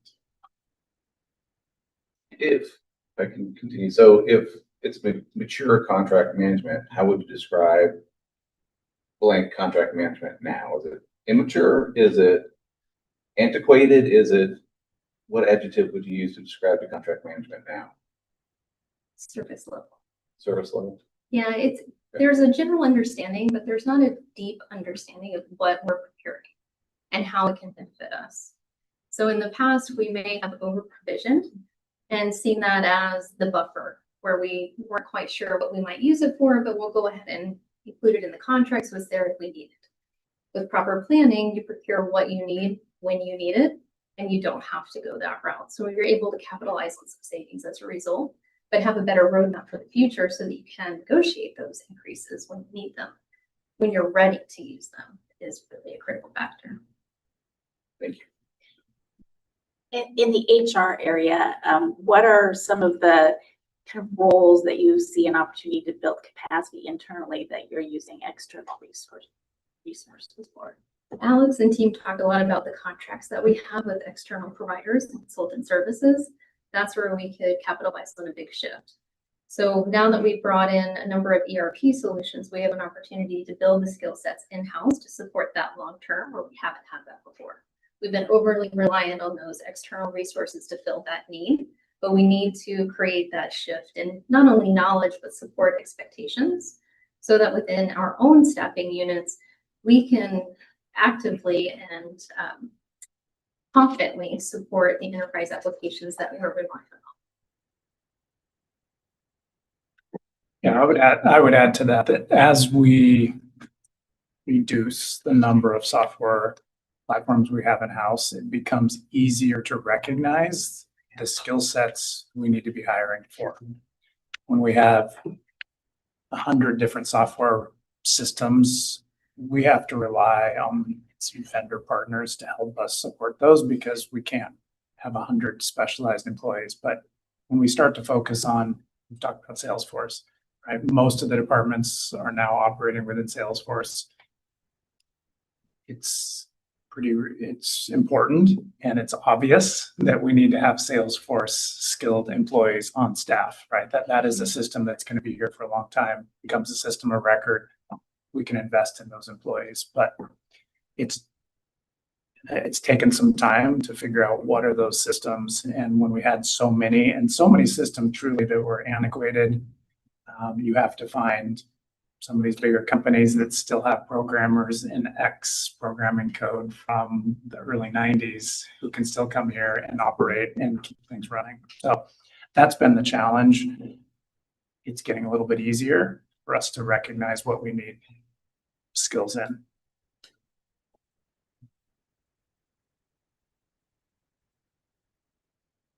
Okay. I'll let you do a little bit of Fortran and COBOL. Yeah, exactly. We needed a little bit. We had some systems about that old for a while. So, well, Chair Ramirez, we had a break schedule right now. We can take that. We're a little ahead of schedule. So if you guys would like a break, we could take a break or we can power through. It's up to you guys. I'm fine. I'm good to continue. Okay. Yep. All right. All right, well,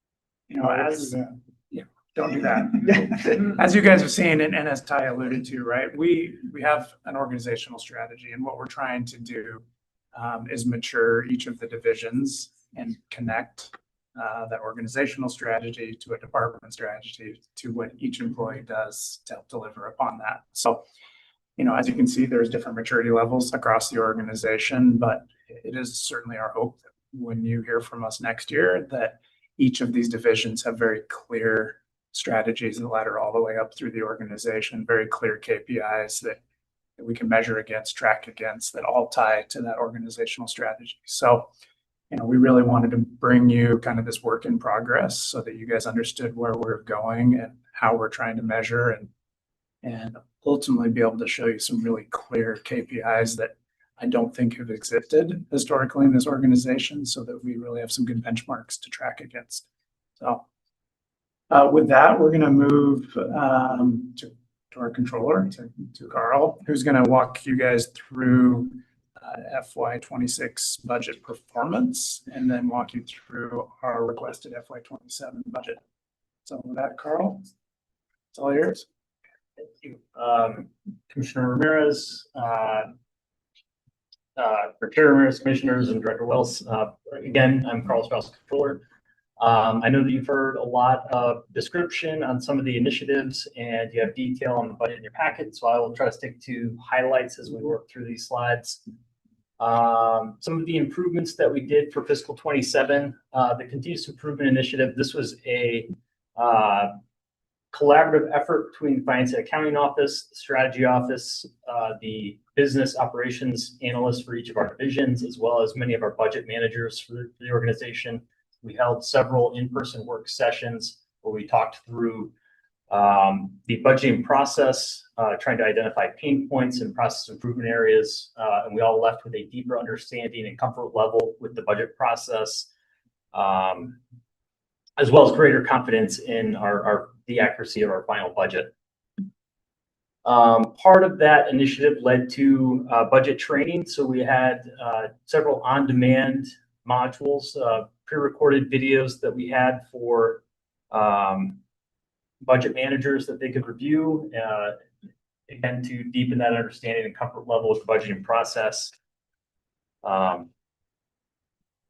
We also increased or moved up our timeline for the entire budget process, not just in preparation for this meeting occurring earlier, but also to have more steps of review along the way to give budget managers more time to prepare their budgets, to vet contracts and have better estimates moving forward. And then ultimately having a final draft P&L that had undergone many steps of review by the time it made it to the executive team. So feeling very good about where we were at that point in time to have a much more finalized budget before it even got to the ET review. And then also, as Tiffany had mentioned, we have a change in our financial statement presentation. So no change to our annual comprehensive financial report, but the financial statements for internal purposes, as well as the commissioner statements, those will no longer use the current presentation of reporting expenses as direct and indirect. Going forward in fiscal 27, we will show those as game expense and operating expense, and I have a slide detailing that change, what's moving there. Looking at the historical trend of our budget to actual variance. Again, this is using the current presentation with direct and indirect expenses. Our direct expenses being those that are mostly tied to changes in sales. So those are going to fluctuate with changes in sales. And then the indirect is really what we have more control over. You can see the trend of that indirect expense tightening over time, getting really tight in fiscal 25. And then through March, fiscal 26, we're at 6.5%. I would note that is a positive variance. That is a under budget variance. And that's really the result of, you may recall in September, we had the economic uncertainty leading to that September OEA revision where they really stepped back and reduced our revenue expectations for the year. So in October, we met as an organization. We did an exercise to identify budget savings, and we've carried those throughout the year. So that was really an intentional effort that we have in fiscal 26.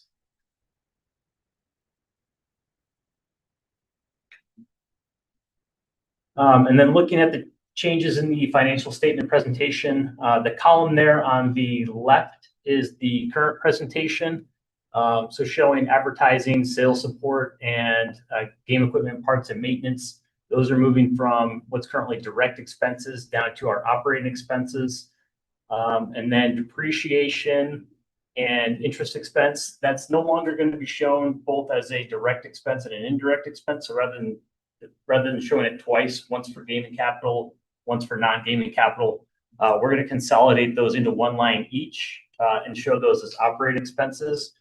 And again, game expense being those things that are mostly variable, moving in fluctuation with changes in sales. So you can think of those as your cost of goods sold.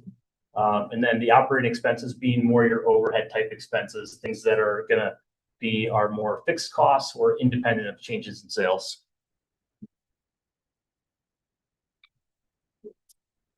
And then looking at our profit and loss summary. So this is a very tight roll up of our P&L. This includes the most recent OEA forecast for revenues. So we've got the proposed budget for fiscal 27, and then the comparison there for the fiscal 26 budget. That's believed through March for that budget with the OEA forecast, as well as the column showing the changes. Some of the highlights that we're looking at this year, most notably net revenues increasing 16.6 million, gross profit increasing 15.5 million. And again, just to reiterate some of the points that you heard earlier, OEA sees strength in video that we've seen since maybe the start of this current calendar year. They see that continuing into the next fiscal year. Also taking a very conservative approach with expectations around traditional games. Overall, we had a slight shift in the revenue mix from traditional. And again, that's really a fluctuation of, or an indication of what we had for strength in fiscal 26. We had some very large jackpots in our multi-state games, many times going over $1 billion. So taking a much more conservative approach in fiscal 27, thinking those are going to normalize somewhat. And then that return to growth in video.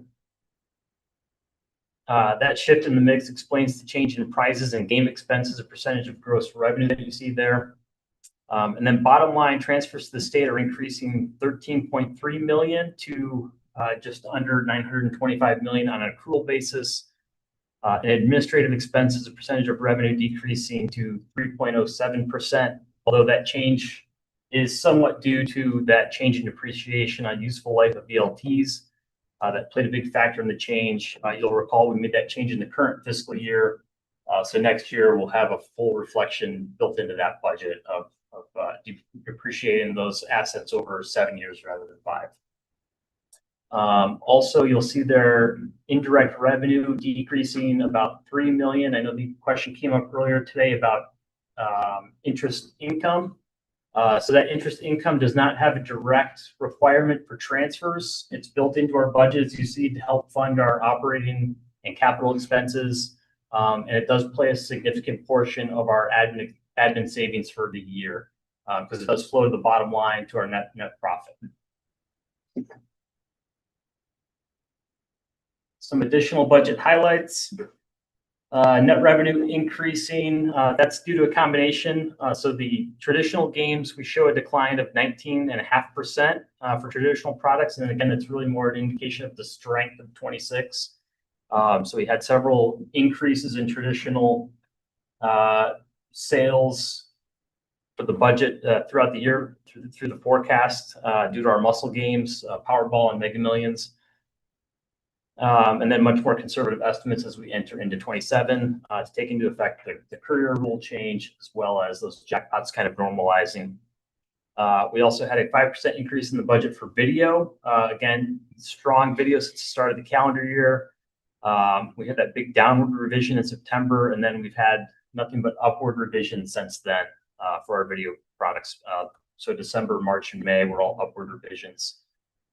Sports was relatively flat from a budget perspective year over year, but we are projecting small growth based on how we think we're going to end the year going into next year. So I think we just may have over budgeted last year.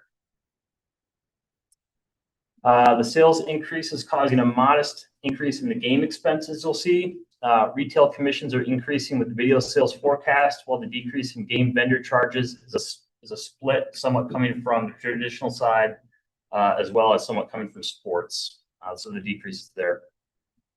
And then the indirect revenue, the $3 million decrease reflects the fact that interest earned on our short-term cash has decreased from the time when we budgeted last year. So the short-term interest we were earning was, I think, 4.6% last year. As of today, we're earning 4%.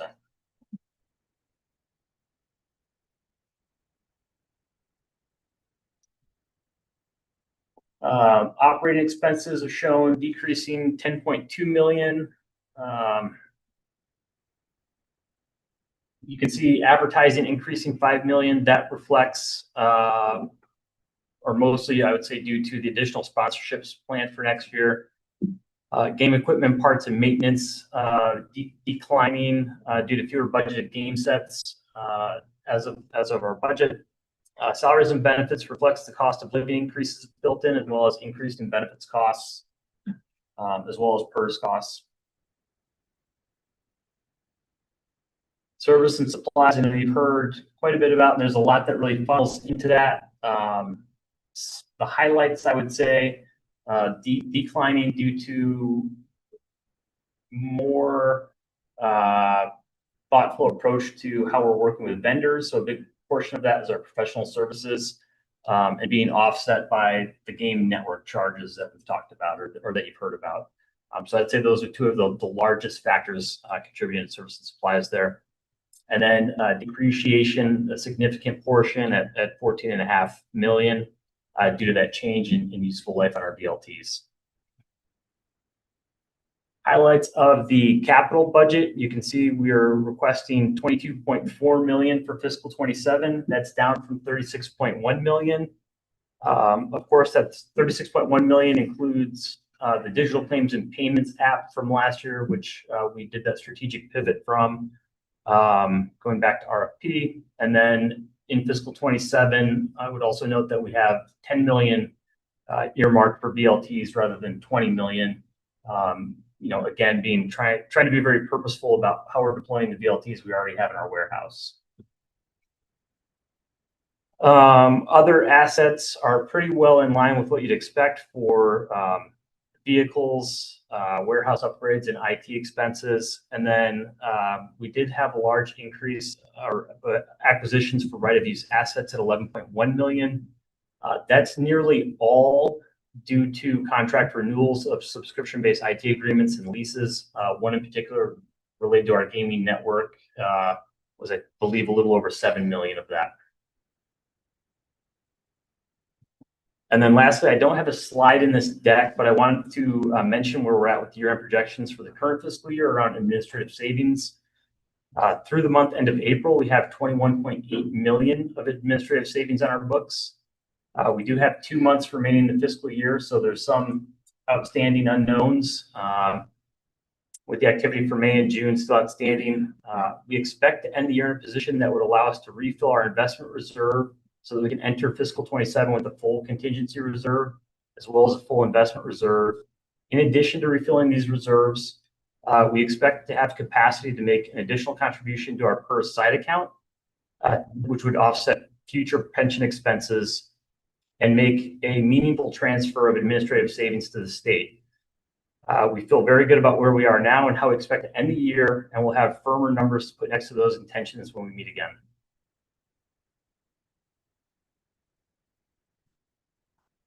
That's the end of my prepared slides. Happy to take any questions.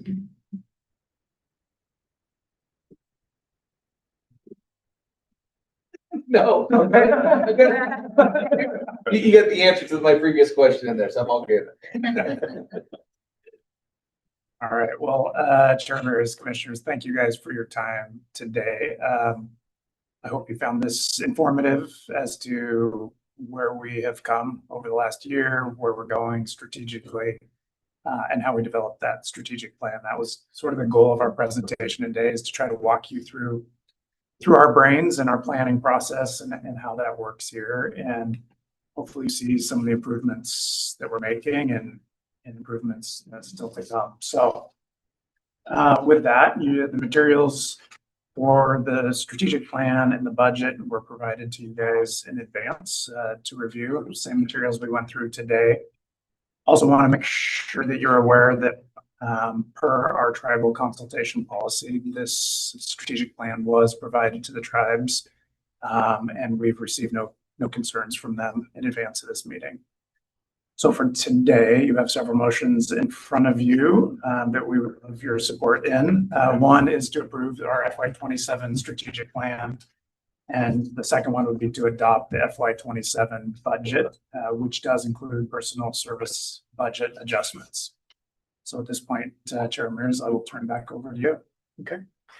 Before I call for a motion, I do want to make a few comments. This is the 6th time I've done this all day, right? So I think back to the first one, very tactical, right? It was supposed to be a strategic plan, but it was very tactical. We just went really deep into excruciating detail on every IT project.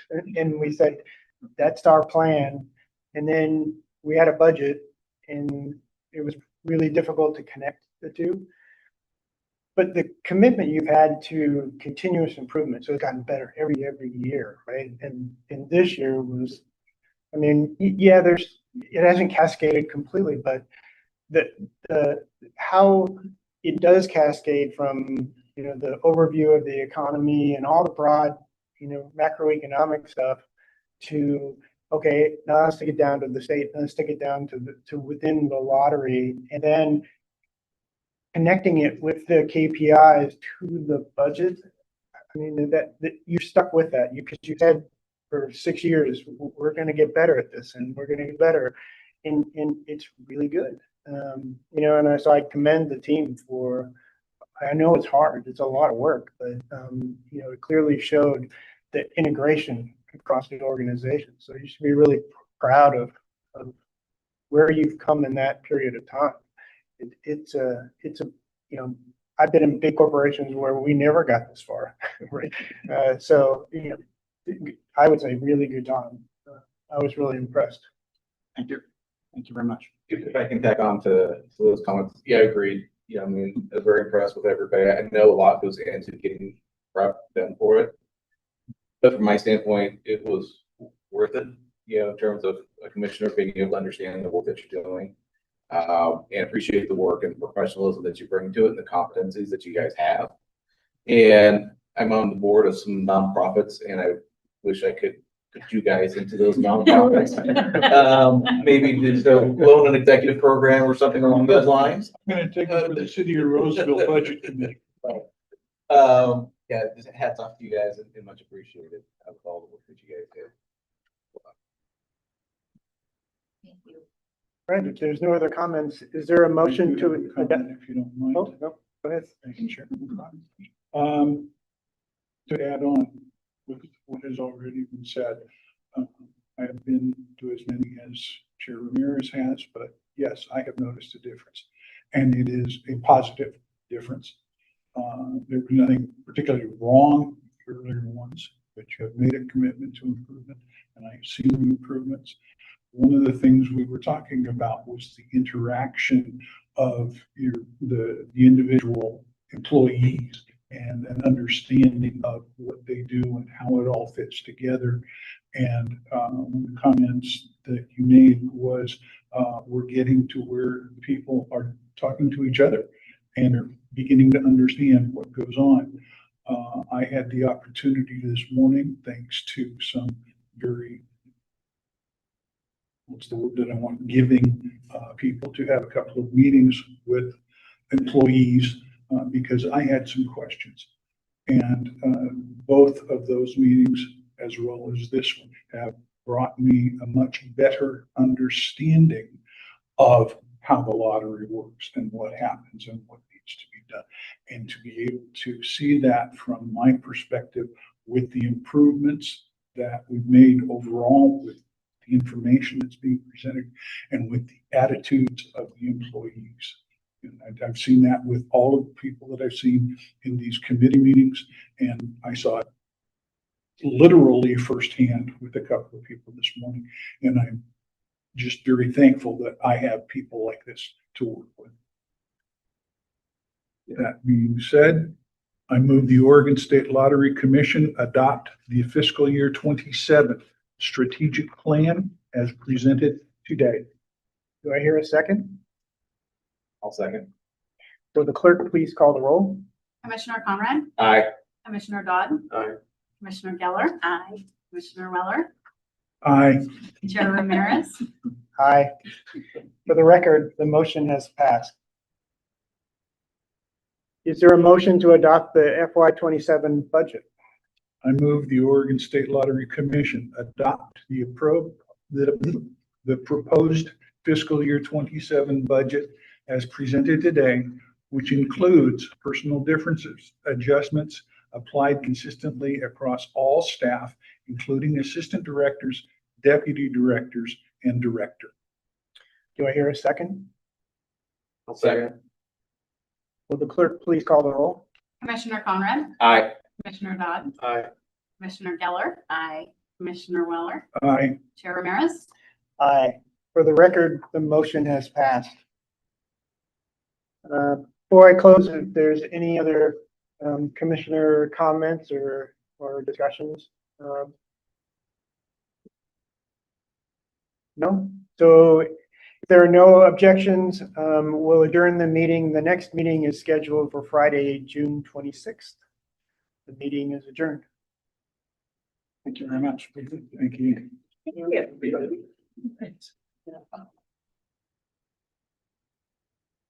We didn't run over. I was gonna say that this is my